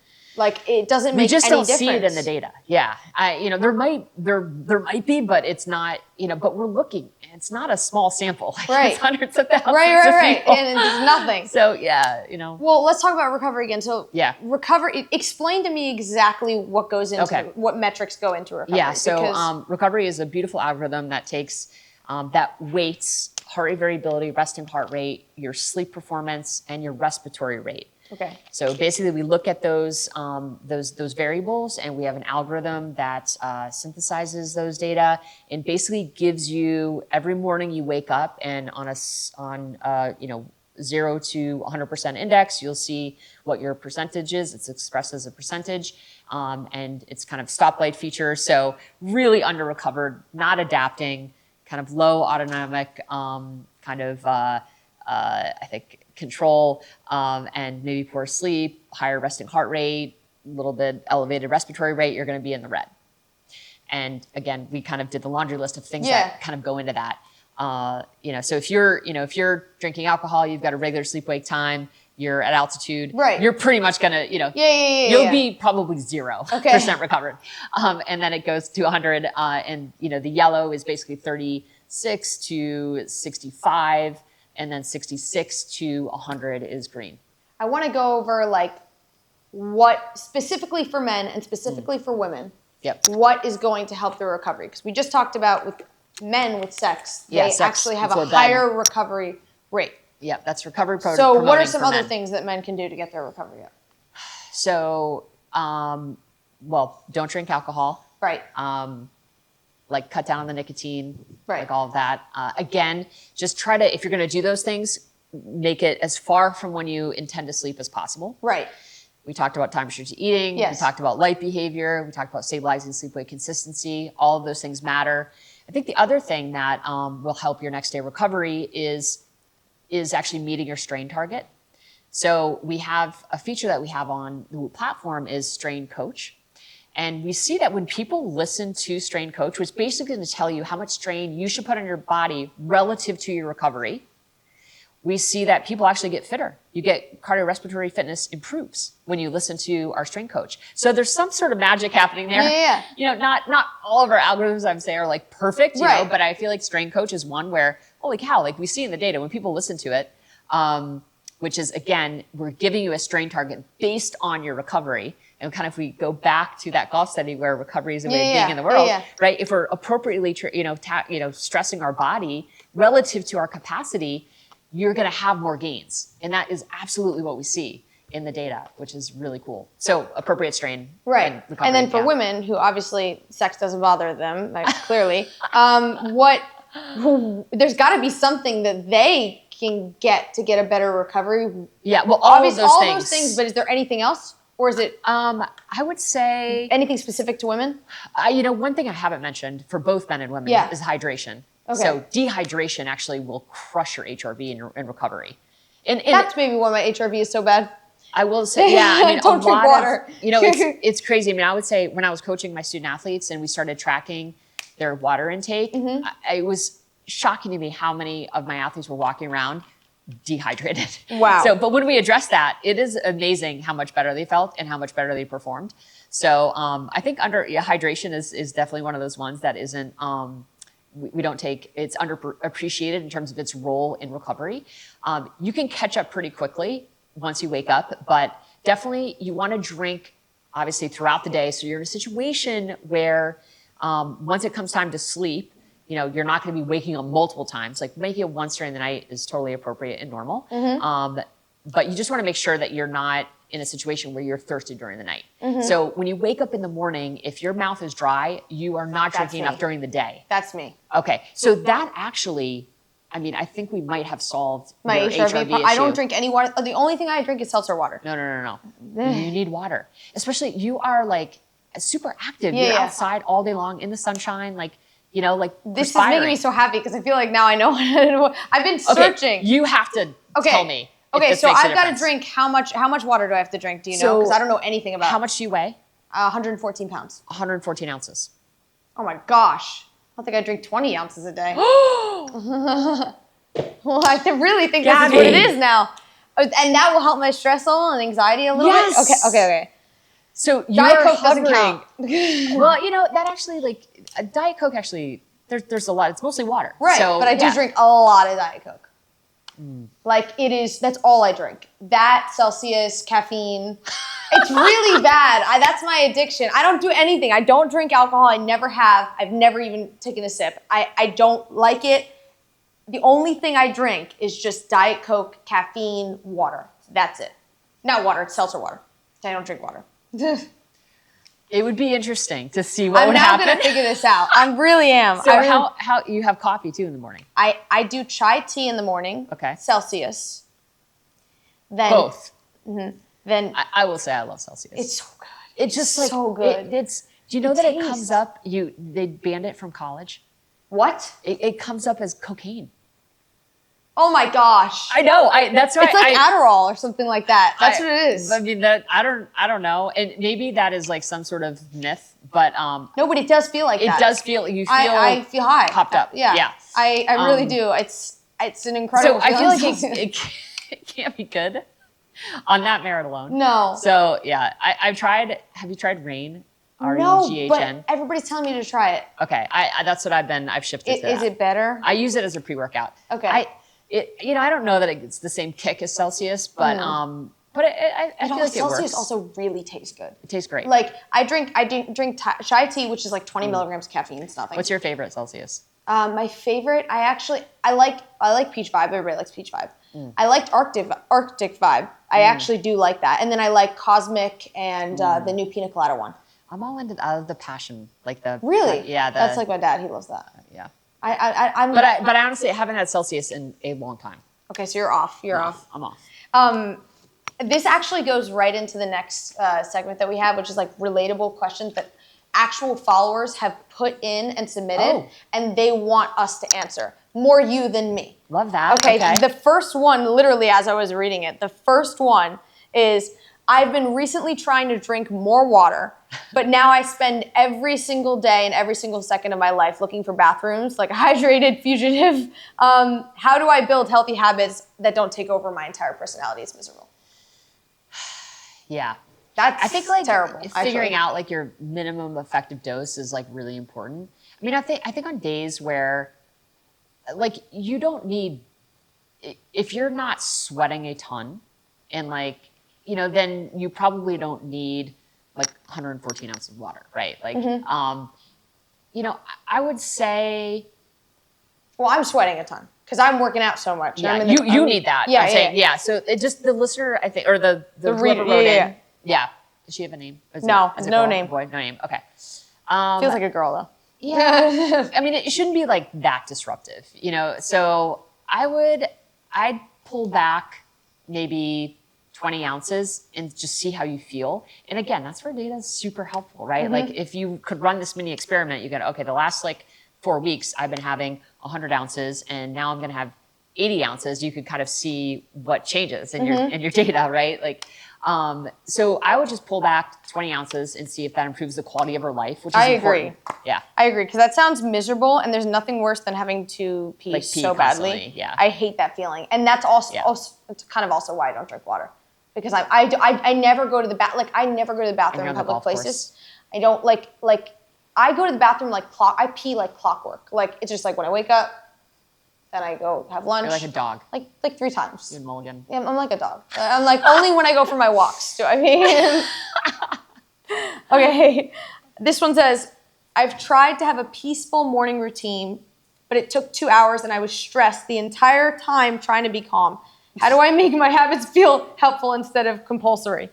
Yeah, I mean, I think that's where like we kind of like you hear all these like gurus on the internet or on Instagram and TikTok, like going through like their really elaborate morning routines. And I think the key for mental health is like figuring out what makes you happy and what makes you feel calm. And so adopting other people's routines is not always helpful. Yeah, and also just sitting there sounds like yeah, miserable. and I will say that I know, and I don't know if this person is an athlete, but most athletes I know do not meditate. Like that, it's hard, I think, for certain types of people, to certain personality types, to really get into meditation. So I think if this is like more of an active kind of person, just like taking a walk where you're just a little, disconnected from your phone for a little bit, and you can just be mindful. And I do think being mindful and cultivating presence is important for human beings, especially in a world where there's so much noise, like literal and figurative. I think having some time where you are just kind of alone with your thoughts Yeah. is like probably important. And I agree as well, because like when I first started going to therapy, she was like, you need to find something that makes you calm. And then I tried to like do all these different things. I was like, okay, I'm going to meditate. I'm going to sit outside. I'm going to do this. And nothing was making me calm. I was the same way. It was making me more and more stressed. Yeah. And then I think if you keep searching, you'll find something. You will. It's like what did you land on? I found a couple things. One, there's this recess drink. I don't know if you've heard of it. Yes. I love it. I don't even know if it makes me that calm. It's just part of like the seltzer and everything. It's got like magnesium. Yes, and it's so got like a little combination. after like at 7 p.m. I'll drink like 2 of those, and then there's a certain like, and then like I'll go and I watch a movie. I have to calm myself down. So there's certain things that I go back to. I wrote them down in my journal. I'm like, do this when you're stressed out, do this, and so then you find it. Like you, but I think also like you said, finding other people's types of things. Yeah, no. Like, you know, I tried to meditate. That didn't work for me. Like, maybe go towards what you enjoy more, you know? Like, I knew I like seltzer water, so it kind of worked out. And you know, the recess is carbonated, so you got that little fizz. It is. It is. It's pretty amazing, actually. No, I love that. And what I think you honed in on, Gabby, that's super important is just awareness. You know, you just were aware of like what's working and what's not working. And instead of like fighting something that was not working, like you just were like, all right, I'm going to find something that like works. And you just experimented and you kind of kept going until you found the thing. I think it's different for everybody. It is. It is. This person didn't give much, honestly. I'm going to say, I feel like it's a he. I track my stress and I know what's stressing me out, but I keep doing the same thing over and over and over again that stresses me out. How do I get my behavior to actually follow what I already intellectually understand? I'm like, well, I don't know what his stress is. Could be her. I think oftentimes, like when our behavior doesn't align with who we say we want to be, that's going to create dissonance. You know, that it's going to create that anxiety. So I would say, and I think, you know, it sounds like he knows what the behaviors are. He's just not doing them. So maybe connecting it to like more closely to a why, you know, like maybe it's not the right behaviors. You know, again, it might be behaviors that he thinks he should be adopting, kind of like the last one that wrote in, you know, that it's like, so maybe it's like setting aside some time and thinking, okay, who do I actually want to be in the world? You know, like actually like at a very like meta level, like being like, all right, like what's my identity? Who do I aspire to be? And what behaviors would allow me to practice being that person? And that's when you create really powerful alignment, you know, is when you can practice, when you know the behaviors that are going to ladder up to who you say you want to be in the world, like not what your mom wants you to be or your dad or your partner, like who do you actually want to be in the world? And then aligning your behaviors in such a way that you can then every day practice kind of getting closer to that version of yourself. So to me, that would be my advice. This question, or this one's interesting. And I'm kind of curious on this. It says, he fell asleep immediately after sex. I laid there planning out our entire relationship timeline. Why do our nervous systems react so differently to the exact same moment? It's really frustrating. Because men and women are different. But that sounds like a horrible problem for her. That's really tough. So we should, when we are satisfied with our sexual experience, we release similar neurochemicals. You know, oxytocin, serotonin. We should both have a parasympathetic effect. So it might be like a comment more on the relationship potentially and she's using kind of these distracting kind of thoughts and activities to maybe, you know, mask a relationship that isn't as fulfilling maybe. I don't know. It's hard to say. But do most men do that? It's kind of like fall asleep, get sleepy after sex. It kind of seems like that's a reoccurring theme. Oh yeah. Guys, definitely feel more drained, and women usually want like the emotional intimacy after sex, whereas guys maybe aren't as don't need that as much, and indeed feel sleepy. It does help, you know, with sleep onset. We know that sex helps men fall asleep faster than women. Once again, deriving all the benefits of This girl says, and honestly, she got it from TikTok. So I saw on TikTok saying that sex improves recovery. And now intimacy feels like a performance review with my Whoop. How do I keep connection human and I feel not that clinical? she probably heard that from me because I was like, I was on Dire CEO and that like clip went viral. But I think she's getting her information from TikTok, and that may be the first problem if it's not your video. Yeah, exactly. So yeah, I think like that. Yeah, that's definitely like not. Would you recommend she stop wearing the Whoop? She could, yeah. I mean, I think like, yeah, I would, yeah, maybe on days that she's having sex, just take off her Whoop so she can, if that's pulling her away from the present, that's obviously not super adaptive, right? Like, so I think that the key to great sex is being able to be super present in the moment. And and just so if you're thinking about your Whoop, that is not a path to great sex. So yeah, maybe experimenting with taking it off during sex and see if that improves. It seems like she's hooked on the data and analytics. I'm not gonna lie. Yeah, I get it. It seems like she's obsessed. Yeah. But I think like the idea, like really good sex and like positive sexual health, like you are going to engage your parasympathetic branch. Like it is a recovery promoting activity.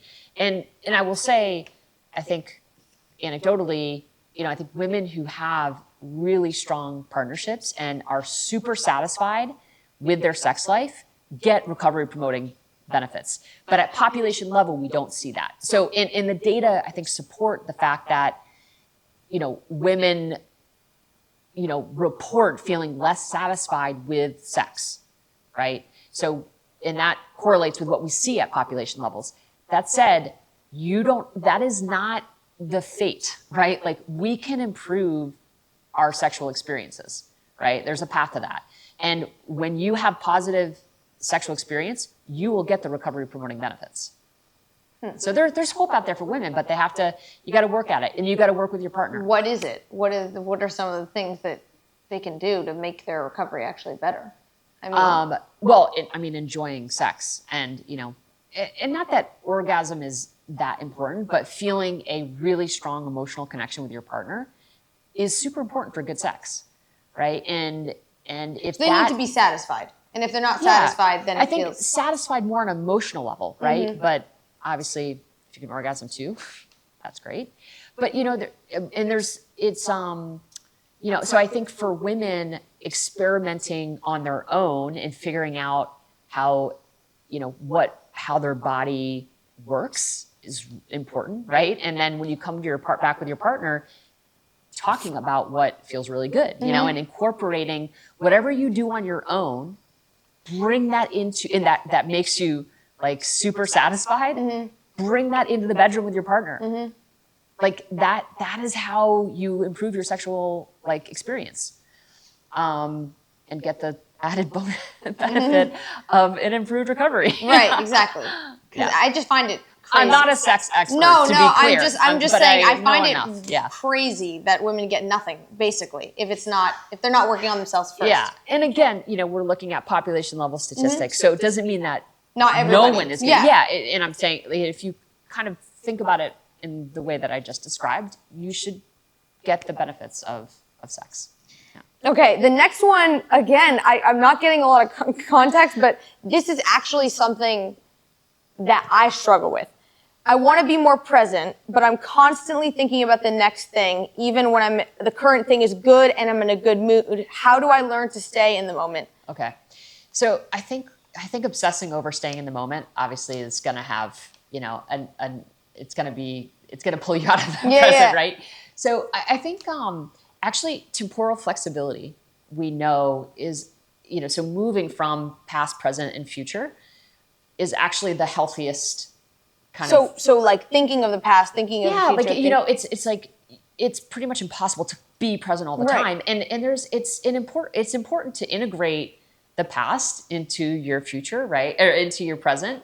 And future planning is important. So I think it's just, it's more of just being mindful.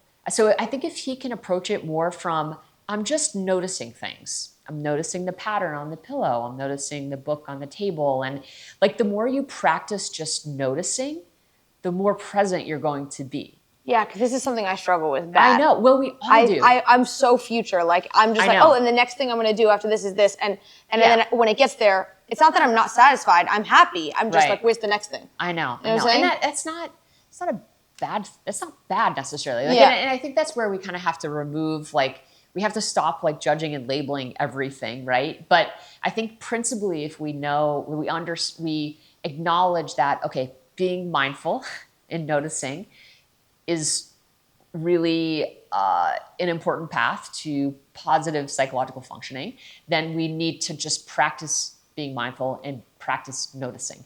And you can just do that literally walking down the street, you know, and just noticing things around you. Just acknowledging. And kind of naming it. And, you know, like I like, this will sound silly, but I actually practice that because I'm also not good at it. You know? So practice. Give me an example. So I'll go on a walk and I will not bring my phone and I will just notice the things around me. And I'm literally practicing just noticing the needles on the pine tree and the, you know, the pattern in the pavement and the way the leaves are moving in the breeze, the dog that's walking towards me, the person that's walking towards me. Like I'll notice what they're wearing, and you know, not in a creepy way, but you know, but yeah, I just kind of practice being mindful. That's really good advice. I'm gonna take that because and I think it takes the pressure off of like this moment where we're sitting and we're meditating for 20 minutes. I got rid of that. Yeah, I don't do that. Doesn't work for me. I really try to think about, okay, I'm going to notice things now, you know? And I think too, like conversations like this. Yeah. Feel so, I mean, hopefully you feel present. Very present. Right? Well, when I'm talking to people, I'm so present. Good. Yeah. When I'm alone in my thoughts go future. And not in a catastrophe way. That's not a bad thing. No, it's not even like I'm like afraid of, I'm just like, I'm constantly thinking of, so what do I have at 7 p.m. today? You know what I'm saying? And it's like, why? Just like stay here, you know? Because it gets me anxious, not in a nervous way, but in like, okay, I'm excited now. Like, you know, calm down. Yeah. But that's not bad. Like you have energy about the things that you're doing and you're excited about them. And, you know, so, and I think that actually can help propel like the actual moment as well. So I wouldn't worry about labeling that as bad all the time, you know? And I think if you're able to be present when you're with people, like that's the most important thing. And you're getting, you know, you know, like you're accumulating like a lot of positive, mindful moments throughout the day. You know, it's impossible to be mindful, present every single moment, right? That'd be, you know, that's probably not possible. No, it's not. So I want to go to some rapid fire questions. Okay. The first one is, can anxiety actually be measured through your Whoop? Yes. I mean, so anxiety per se, we can measure when you feel stressed, threatened by your day. So we see associations between, and again, we don't know, it's not causing the poor sleep per se, but we see a really strong association between when people feel threatened during the day, they have higher levels of, they have worse sleep and higher levels of stress as measured on our stress scale. Can Whoop detect if you have a panic attack? That's what I wonder. Can any wearable detect if you have a panic attack? You know,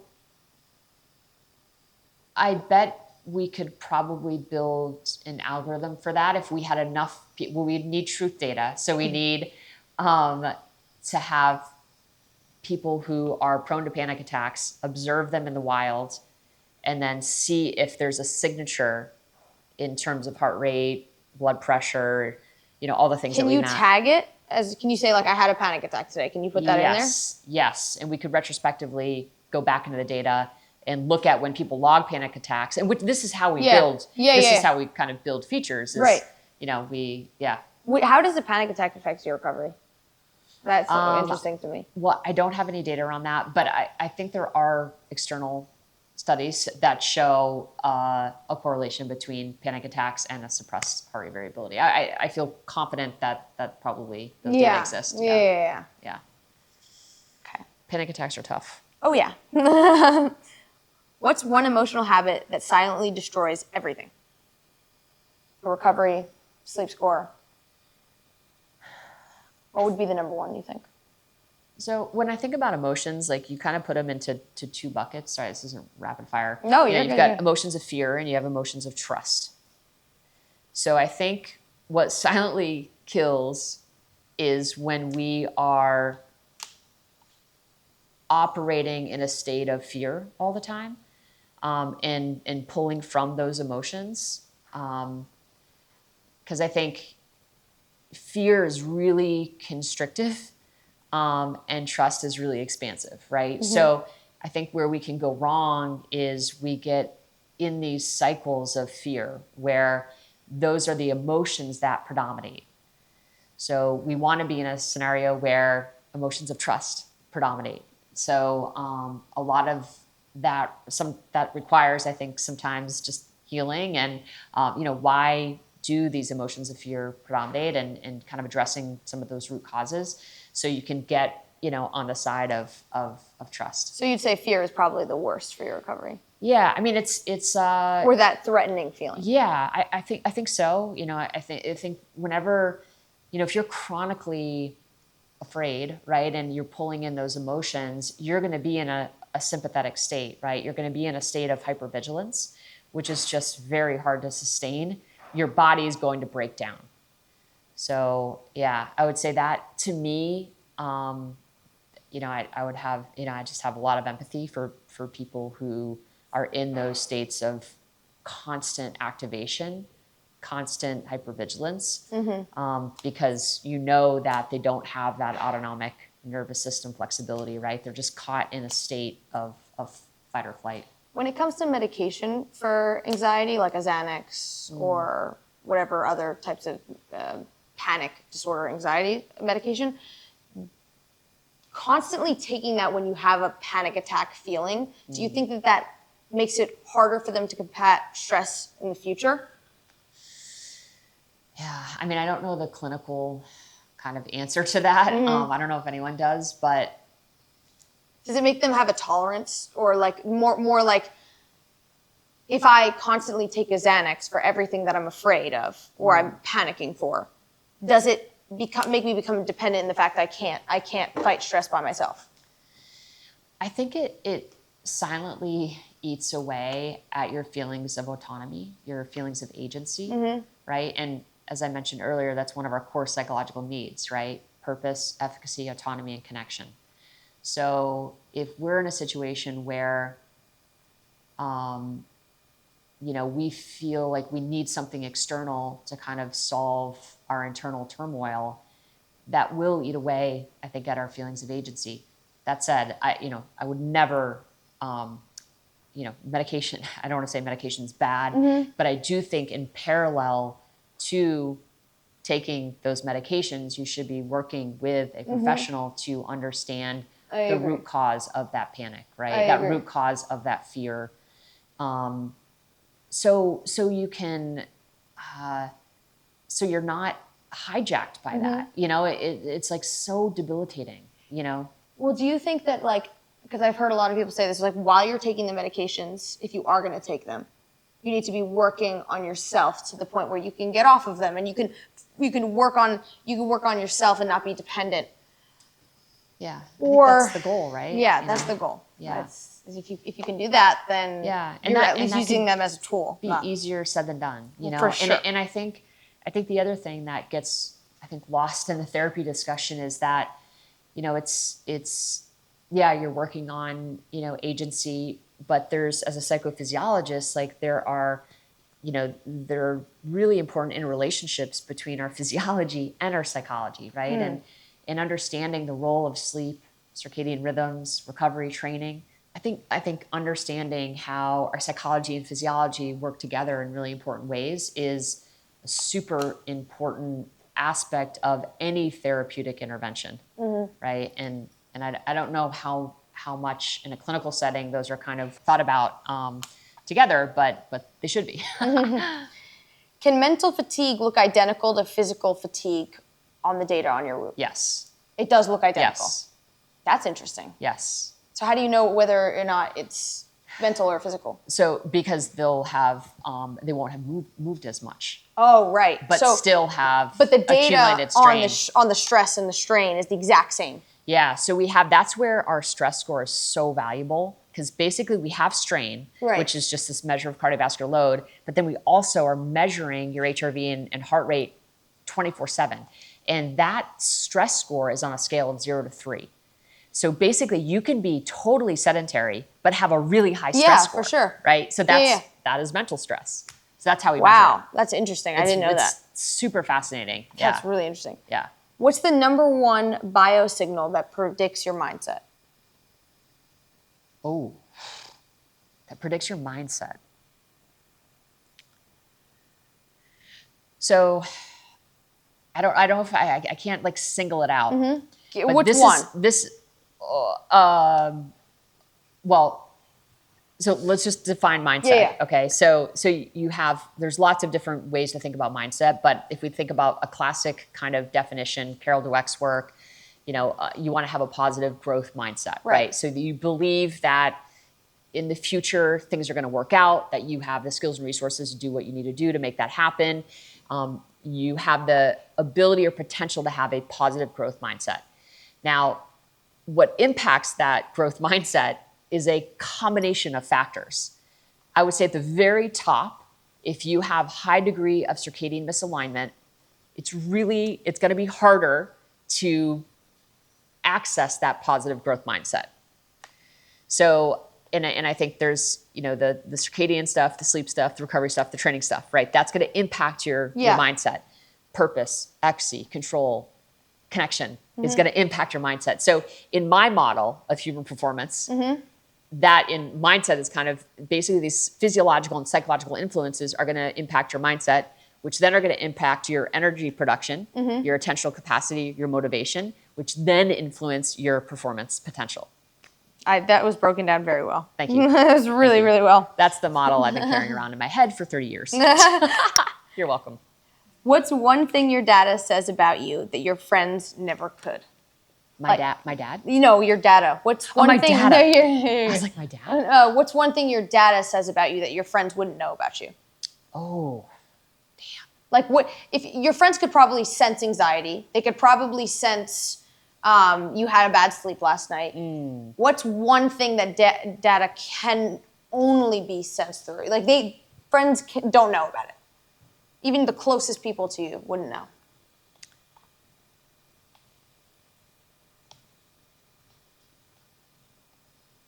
Maybe respiratory rate?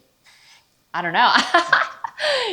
Because it feels like everything they can tell. For sure, yeah. I mean, I think this is an amazing study that we did, and this just, I think, proves your point. Yeah. So basically, we looked at 79 CEOs, McKinsey, hard charging, super successful. We tracked them over the course of 6 months. Okay. We also tracked their direct reports. Okay, so we looked at all the physiology of the CEOs, and we sent surveys out to the direct reports. And the survey was basically tapping how much psychological safety they felt when they were in a meeting with their boss. And what we found is that for every 45 minutes of sleep debt the leader had, their direct report felt less psychologically safe in their presence. Wow. I know. That's incredible. I know. So so your sleep debt doesn't just impact you. It impacts everybody under you. It impacts around you. How safe people feel around you. Wow. Because when you have sleep debt, to your point, right? You're like, if I was like super sleep deprived, you would see it in my eyes, you would see it in how I emote, you would see it in my ability to be present and connect with you. I'd probably trust you less. You would trust me less, right? And what's really cool is that psychological safety in teams actually correlates to more revenue generated. Wow. So this is like, so the less sleep debt you have basically directly correlates to the more money that you make.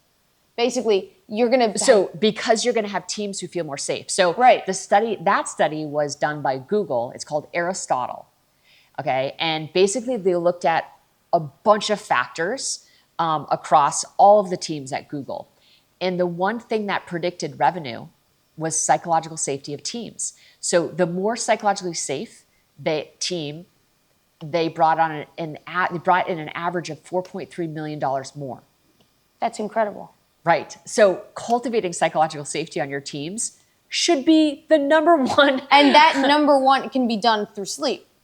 Yes. And other factors we know that psychological, and this is the first study that shows this psychophysiological connection.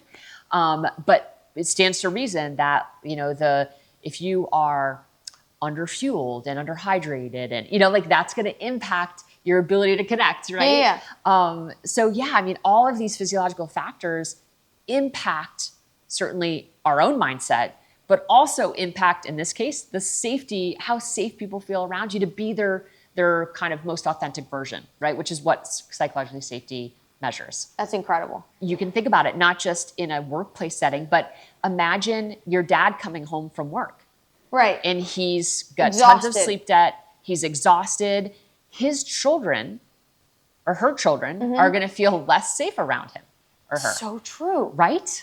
I'm in awe right now. I can't believe it. That's crazy. These studies are it's been so fun to be able to look at the inner relationships between our psychological processes and our physiological responses and vice versa. It's just like, it's an insanely cool puzzle. What do you think is more toxic, stress or processed sugar? Well, they're related.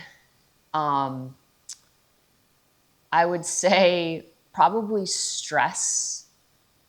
If I have to pick one, is going to create maybe more inflammation. So it could be kind of more toxic to the system. Processed sugar impacts sleep, but stress probably impacts it more. I would say. I don't know that for sure, but I would say stress. I think too, if you're really stressed, you might be more inclined to eat more processed foods and sugar. So we see it from depression. Most of the time people are gonna go and stress eat, Yep. Yeah, and it's crazy kind of what comes first, but I call them parasympathetic fixes. It's like, it's when you feel stressed, what is your response? Well, I think we see all the time people go through a breakup and they're going to get a pint of ice cream because they just feel terrible about themselves. Well, it's kind of adaptive in the sense that when you're stressed, you're in fight or flight, right? Your sympathetic system is on overdrive, and basically what you're trying to do is create balance. So reaching for that ice cream, reaching for the alcohol, you're trying to go from a sympathetic state, which feels really uncomfortable when you are not trying to perform, right? When you don't need those neurochemicals, right? Your system feels like it's not safe. So you're trying to create safety by eating the ice cream, that's why I call them these parasympathetic fixes, right? You're trying to create balance, right? But obviously there's an adaptive and functional way to create balance, and there's a maladaptive one, right? Like you can create that balance by going into a sauna. You can create that balance by gratitude practice, by journaling, right? There's a whole host of things that you can do to create that balance in that moment. But it's just being mindful of like, all right, I feel really anxious. I'm in a super activated state. I've been in this state of activation for a while. Let me regain control of my breath. Let me take a moment to be mindful. And then you think about, okay, how can I respond in a way that is not going to make me feel like shit 15 minutes from now, like by eating the entire fridge, for example, It only works for very temporary. It's a short-term solution, and again, it might be adaptive in the moment. That might be the best thing for the person in the moment. But again, when you zoom out and think about, all right, what are the long-term solutions here that are going to allow me to be the best version of myself as consistently as possible? That's probably not the path, right? And just kind of having that moment of self-awareness and getting help, like ask for help. Totally. Okay. I'm interested to hear your answer on this. 6 hours of sleep, but with virtually no stress, or 8 hours of sleep, but with stress. Which one's better? 6. I agree. I mean, you're the professional, but yeah. I I think if you are stabilizing your sleep-wake time, we know that sleep consistency, so there's a really beautiful study by my academic crush, Daniel Winford. I've already referenced him once because he did that study looking at brighter nights. It's so funny because I was like, Daniel Winford, I imagine him like a 70-year-old guy, but I don't even know, he's like in his 20s. He's like your age. Yeah. Wow. So young. Yeah, I was like, oh, now I felt creepy. I was like, okay, wait, academic crush, purely. But anyway, what they found in the study is that sleep consistency or sleep regularity was a greater predictor of all-cause mortality than sleep duration. So it doesn't mean that your sleep duration doesn't matter. It does, but sleep consistency is more important. So when you think about how much time you're spending in bed, you want to really narrow, you really want to dial in on, okay, when is my sleep pressure and what do I need? How much time do I need to spend in bed to feel super refreshed the next morning? Okay, that's the key. And if you can stabilize your sleep-wake consistency, chances are you're going to have lower sleep stress, which means you're going to be dropping into deeper stages of sleep. You're going to have more efficient sleep experience, which is going to facilitate higher levels of recovery and feeling more refreshed in the morning. So sleep consistency drives sleep quality, sleep efficiency in ways that I think are really important. So you can get away with a shorter duration if you have more efficient sleep. So you'd rather have like 6 hours of sleep every single night between the exact same points rather than 8 hours, 7 hours, 10 hours, 6 hours, 8 hours, 10 hours? I think so, yeah. And again, sleep need is it is individual, how much time we need to spend in bed. But if you look at the hunter-gatherer data, those folks are, and not to say that what they're doing is perfect, but they are aligned with a natural light dark cycle, right? They all go to bed about 3.5 hours after the sun sets, within 30 minutes of each other. Okay, so this whole idea that there's chronotypes doesn't exist when you remove artificial light. We know this from the data. So all that talk about the bears and the dolphins, I don't really understand it because the data don't really support that there's that wild of variation, right? In healthy adults that don't have circadian or sleep disorders, we're all kind of falling asleep. If in the absence of artificial light, we will all fall asleep about 3.5 hours after the sun, 3.3 hours after the sun sets, within 30 minutes of each other. That's crazy. Which is really interesting. So if we can kind of get that timing right, and then just literally experiment and see when do you naturally wake up? In those indigenous societies, those hunter-gatherer societies, they're waking up about 30 minutes before sunrise or around sunrise. Wow. So, I don't sleep that little. I sleep in too much. No, and we know that oversleeping is correlated with depression and anxiety. So there is a sweet spot. Yeah. And I do think that's where data can be really helpful to I know that I need about 7 hours and 32 minutes in bed. Yes. Right? That is my sweet spot. Yeah. Right? And that I just kind of, and that's because I really focused on sleep consistency. And I've been focused on that since 2017, and I haven't been sick in 8 years. What? Oh yeah, not a cold, not the flu, COVID. What would you directly correlate that to? Sleep-wake consistency is the biggest thing I've changed. So knowing the exact time to go to bed and the exact time to wake up, and natural to your body. Sticking to that 75% of the time. So you said 7 hours and 32 minutes you need in bed on average? So what time do you go to bed every single night? I go to bed at about 9:40. That's crazy. Is when I fall asleep. And I start winding down around 9:15ish. And you're very strict with this. I do my best not to compromise or negotiate around that. Yeah. That's amazing.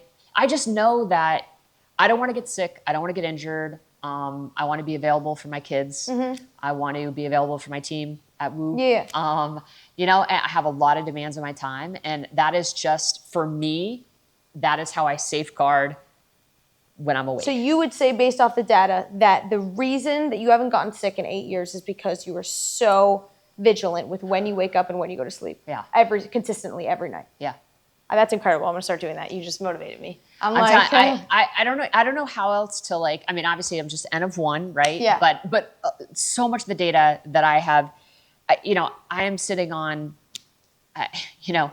just this one golf study I was I'm telling you about. It's 39,000 nights of sleep. It's incredible, right? Like it's just like so.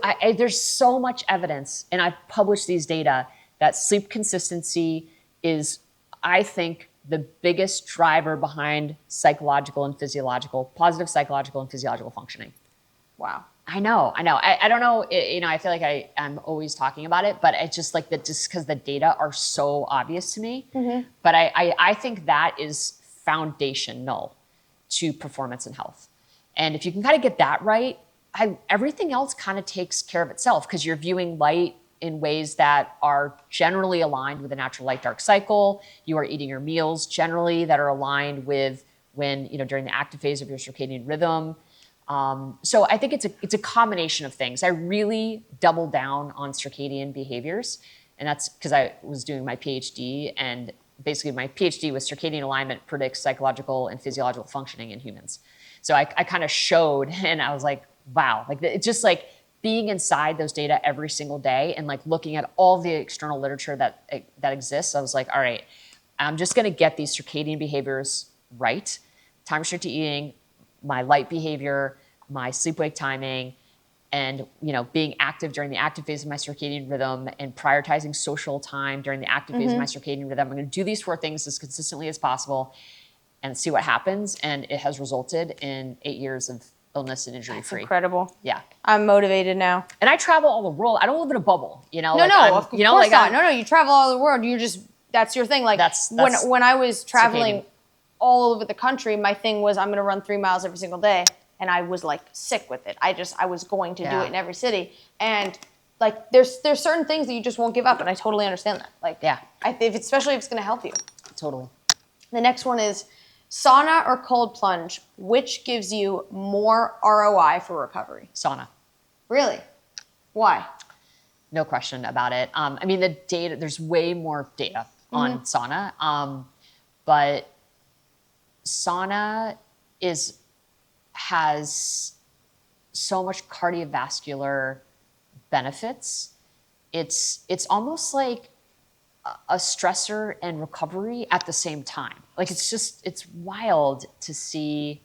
And I'll say the caveat is, as long as, so if you're looking to overreach functionally, basically stack your sauna after your training. Okay. But just know that actually could create a little bit of a suppression in your heart rate variability and your resting heart rate. But as long as you are mindful of your recovery the following day, that's going to create a positive adaptation, right? So you've kind of like, you've taxed the system, but in a way that could actually elicit performance gains, right? If you're mindful of your recovery. So I would say for folks who are training a lot, think about the timing or the dose, like how long you're spending in the sauna. You might not want to go that long if you've just run 10 miles and we're sweating profusely, for example, because it's just going to be hard to kind of get back to neutral from a hydration standpoint. But which one is better for stress? Because I've heard that the cold plunge, I've read that. For stress? Yeah, like I've read that for depression, cold plunge is like so incredible. Yeah. Which one's better for stress and for depression and anxiety? I think there's a lot of individual variability here. So again, it goes back. Some people who are in a fight or flight state, like and getting cold, like feel it doesn't work for them. But other people feel an insane sense of agency, and they feel like they've done something really hard, and it builds mental resilience. And that's certainly what we see in the data, that it can really help with symptoms of depression. Yeah. And, less workplace absenteeism, so there's good data to support that. There's nice relationship between ice bath and even cold showers and better mental health. So we know those data exist. And I think it does come back to like, what is working for you? Like try both. Purely data perspective, from what I see in our data, I have not analyzed our sauna data, But the cold water immersion data is pretty interesting in that people who are super fit only benefit from ice bath twice a week. The people who are really low fit, and we're looking at BMI and resting heart rate and heart rate variability, and so basically kind of these VO2 max. So we're looking at just like a composite of different variables that we know help us understand your fitness levels. And basically what we found is that the high fit folks benefit 2 times a week, but more than 2 times a week has a negative effect on resting physiology for the high fit folks, because they're already stressing their body. Right. And for people that are not fit? No, that just every day. Every I would day recommend, helps them. yeah, because they're not getting that same workout stress. So people who are working out 5 times more, and sorry, workout frequency was also part of that that model. So folks who are working out 5 times or more per week and are high fit 2 times per week max. For people who are low fit, okay, so who are working out 2 times or less per week and have higher BMI and all of that, cold plunging is wildly beneficial for markers of recovery. That's so interesting. Yeah, Incredible. Those are, we haven't published those data yet, but that's incredible. Rock solid. Yeah. One night of drinking or one night of bad sleep, which ruins you more? Drinking. I think so. Because we know when people, so these data are in review right now. But one thing that we see for sure is that people who drink are less active the next day. So it impacts your activity levels. And people who have shorter sleep duration or don't get as much sleep are also less active the next day.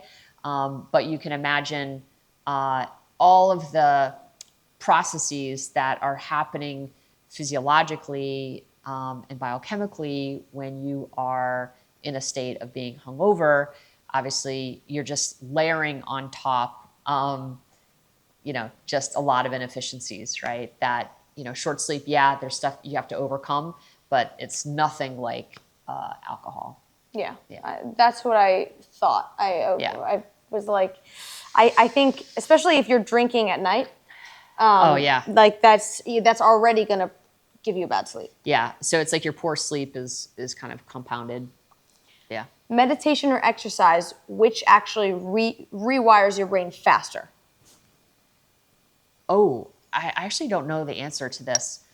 I would guess exercise because it's a more potent stimulus, I think, than meditation. I think a lot of people aren't good at meditation either. So I think you have to be really good yes. to That's extract very true. Like, I'm not good at it the at benefits. All. So I feel like I don't get any benefit I know. I think you're not alone in that feeling. It's a skill. Like, you really have to learn how to meditate. And that is just not easy for everyone. So I would have to say exercise, but I'm not. I'm going to go with you on that because for me, meditation is just not my thing. I think for some people who do it right, probably meditation. Yeah. I know there's really good data that it does, restructure the brain. I think people who meditate have more brain volume. So there's definitely, but people who exercise have more brain volume too. So so exercise is a very, very potent stimulus for the brain. Sugar detox or social media detox, which resets your body better? Oof. I'm really interested in this one. Because I went on 3 years of eating no sugar, but I didn't go on 3 years of no social media. Wow. Again, I don't know the data on this, so I'm just giving you my guesses. But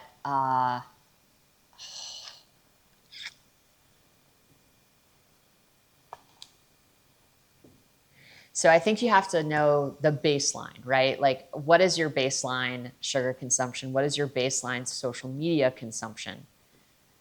Would be a really important kind of way to run this experiment. Like, you kind of need to know the baseline. And then, so if I remove social media, if I remove sugar, and I had a really high baseline of consumption in both, that would actually be like really fun experiment to run. I think it's, I think it just depends on how much sugar you're eating, how much you're working out. Like, there's just so many variables in my head that confound, like, it's not my just one or the other. Yeah. Yeah.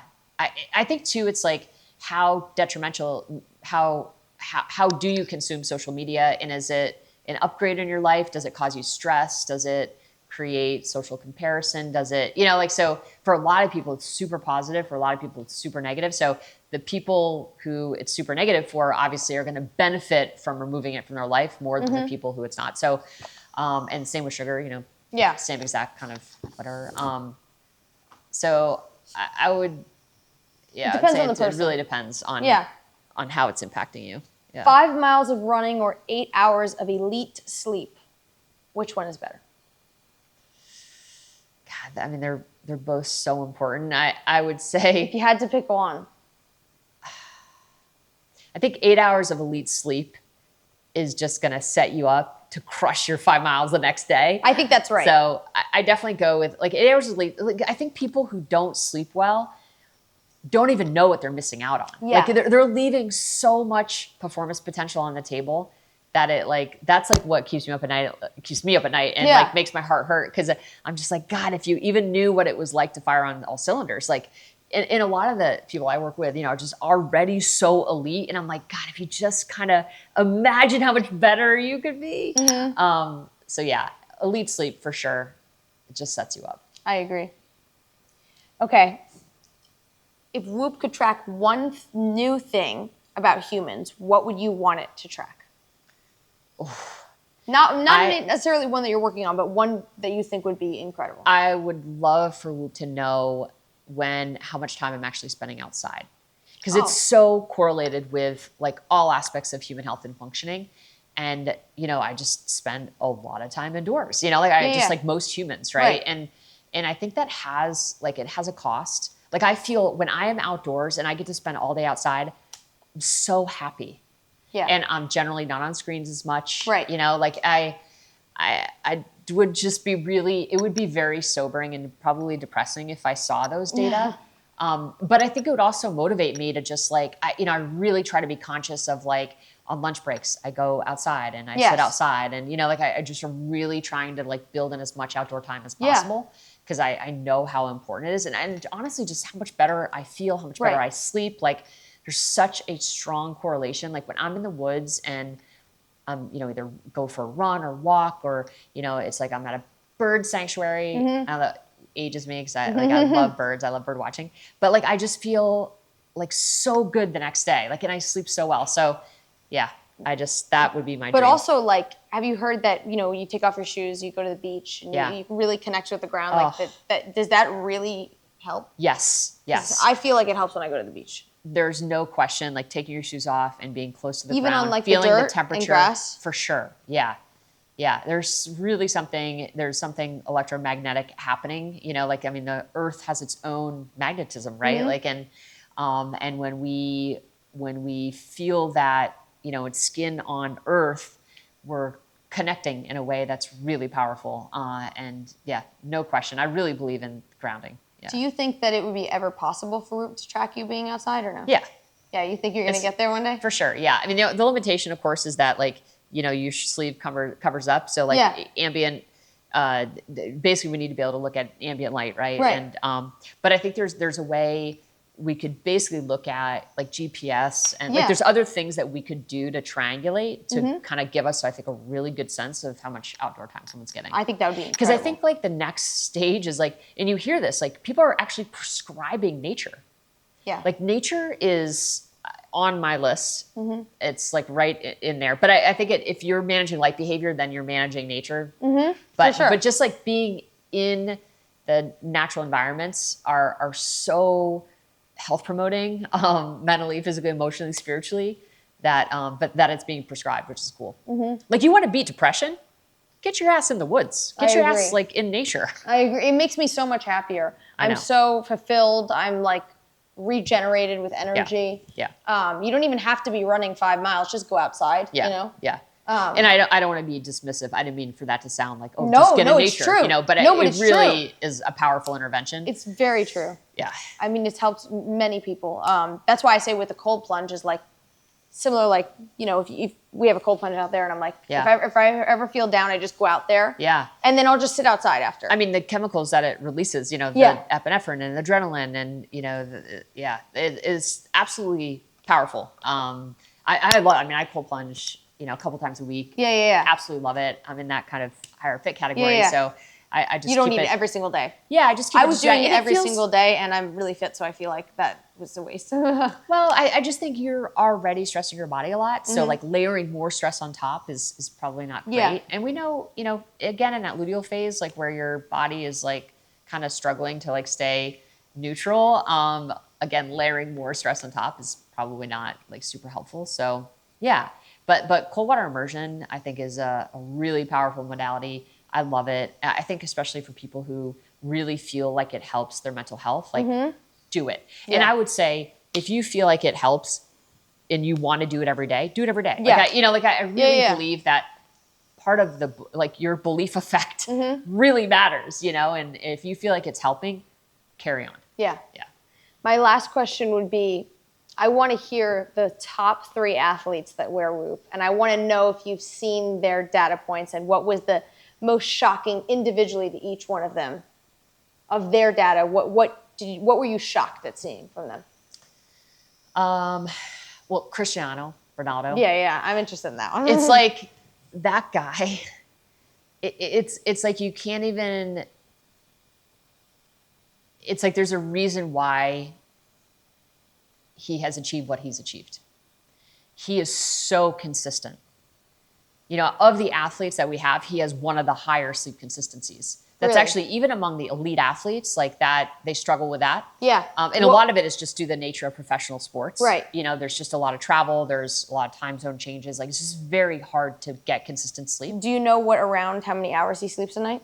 Yeah, I think it's like 8:14, something like that is his That's average. pretty good. Yeah, he spends perfect amount of time in bed, beautiful sleep efficiency, generally, sleep consistency in the 70s. Yeah, and just, I think he hovers around 64%, 67% recovery or something. So recovery is just he's just how he rolls. Yeah, he's an amazing human being.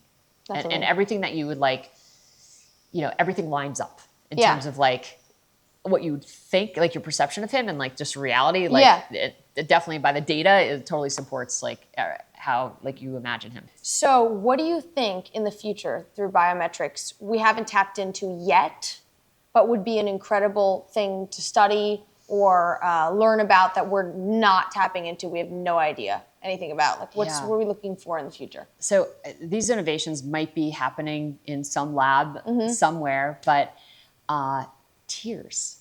So Really? analyzing tears. And no one has, like, no one's really doing that Not right now? that I'm aware of. I think it was like probably 6 or 7 years ago, I met this man. His name is Munir Zak. At the time, he was the director of tech and innovation for the International Olympic Committee.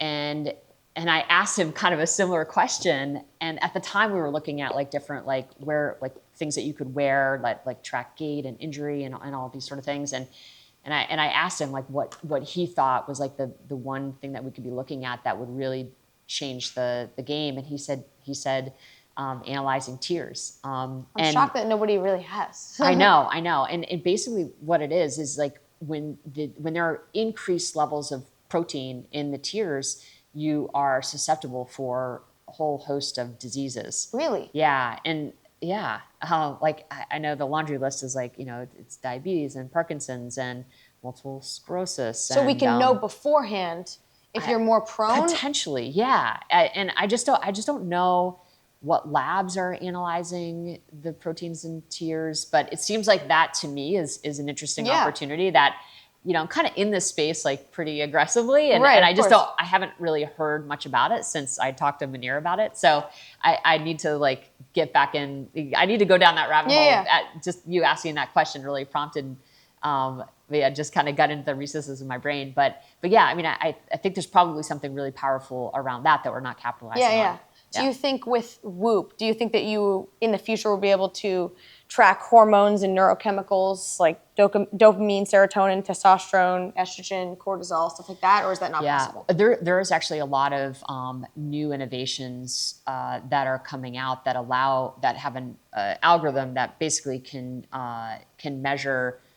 There are like I guess disposable, like, you know, just little things that you can put like under your tongue, for example, to measure your estrogen levels, to measure, you know, various hormones. So, you know, saliva is a really good entry point for a lot, and cortisol. So I know there are a lot of companies that are working to be able to get those readings. That said, you know, when you're looking at hormones, you know, one day they change so much that I don't know how meaningful that is. But I know that there are a lot of companies that are looking to kind of measure hormones. But you'd have to do it kind of daily, and it'd be interesting. Yeah. Like, but it'd be interesting to know like what triggers it, so that you can, like, you know, if you need some more dopamine, like you need that response, like we kind of know as an overall, you know, what will help. So I don't know about dopamine per se, but I know when we think about other hormones, like there are innovations that are being made to be able to collect those without looking at blood per se. Right. And be able to do it at home. So basically, you know, you take the saliva, and then there's like a mechanism that allows you to measure it, you know, outside of a lab essentially. Yeah. And then I know that melatonin is another one that there's a lot of innovation happening around that. So yeah. It's very interesting. Dr. Kristen Holmes, thank you so much for coming on. I really enjoyed our conversation, and also I am going to be putting like 3 or 4 things that you said into place, like starting today. And when I become obsessed with something, I will do it. Like the sleeping. There's no doubt about that. I'm literally, like you said, 9:40, and that's my new time of going to bed. What time do you wake up?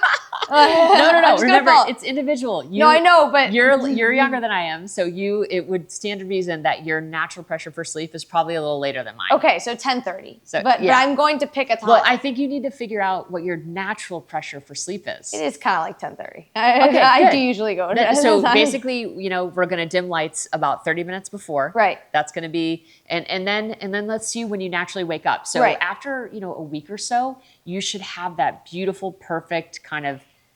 What time should I start eating at? So when do you normally feel hungry? As soon as I wake up. Okay, like eat. Oh yeah? Yeah, for sure. Is that not a bad? That's normal. Like most women, because again, we're scanning for safety, right? When when there's food, our body feels safe, right? Because then it's like even though you're not, again, you know, your reproductive environment, your ovaries, like they're always scanning for safety. So when you are fed, your body feels relaxed. So yeah, so don't torture yourself. No, there's no benefit for fasting in the morning. Okay. Like eat, and honestly, like you want to get like as many of your calories earlier in the day. Okay. Like we know that, again, you get more insulin resistant as the day goes on. Got it. Less metabolically flexible, less metabolically primed. So you want to make sure that you're biasing your calories earlier in the day. Sounds great. Yeah. I've learned so much. Thank you so much for coming on. If you guys want to check out all of our socials or podcasts, all of it's going to be linked in the description. Thank you so much for coming on. Thanks for having me.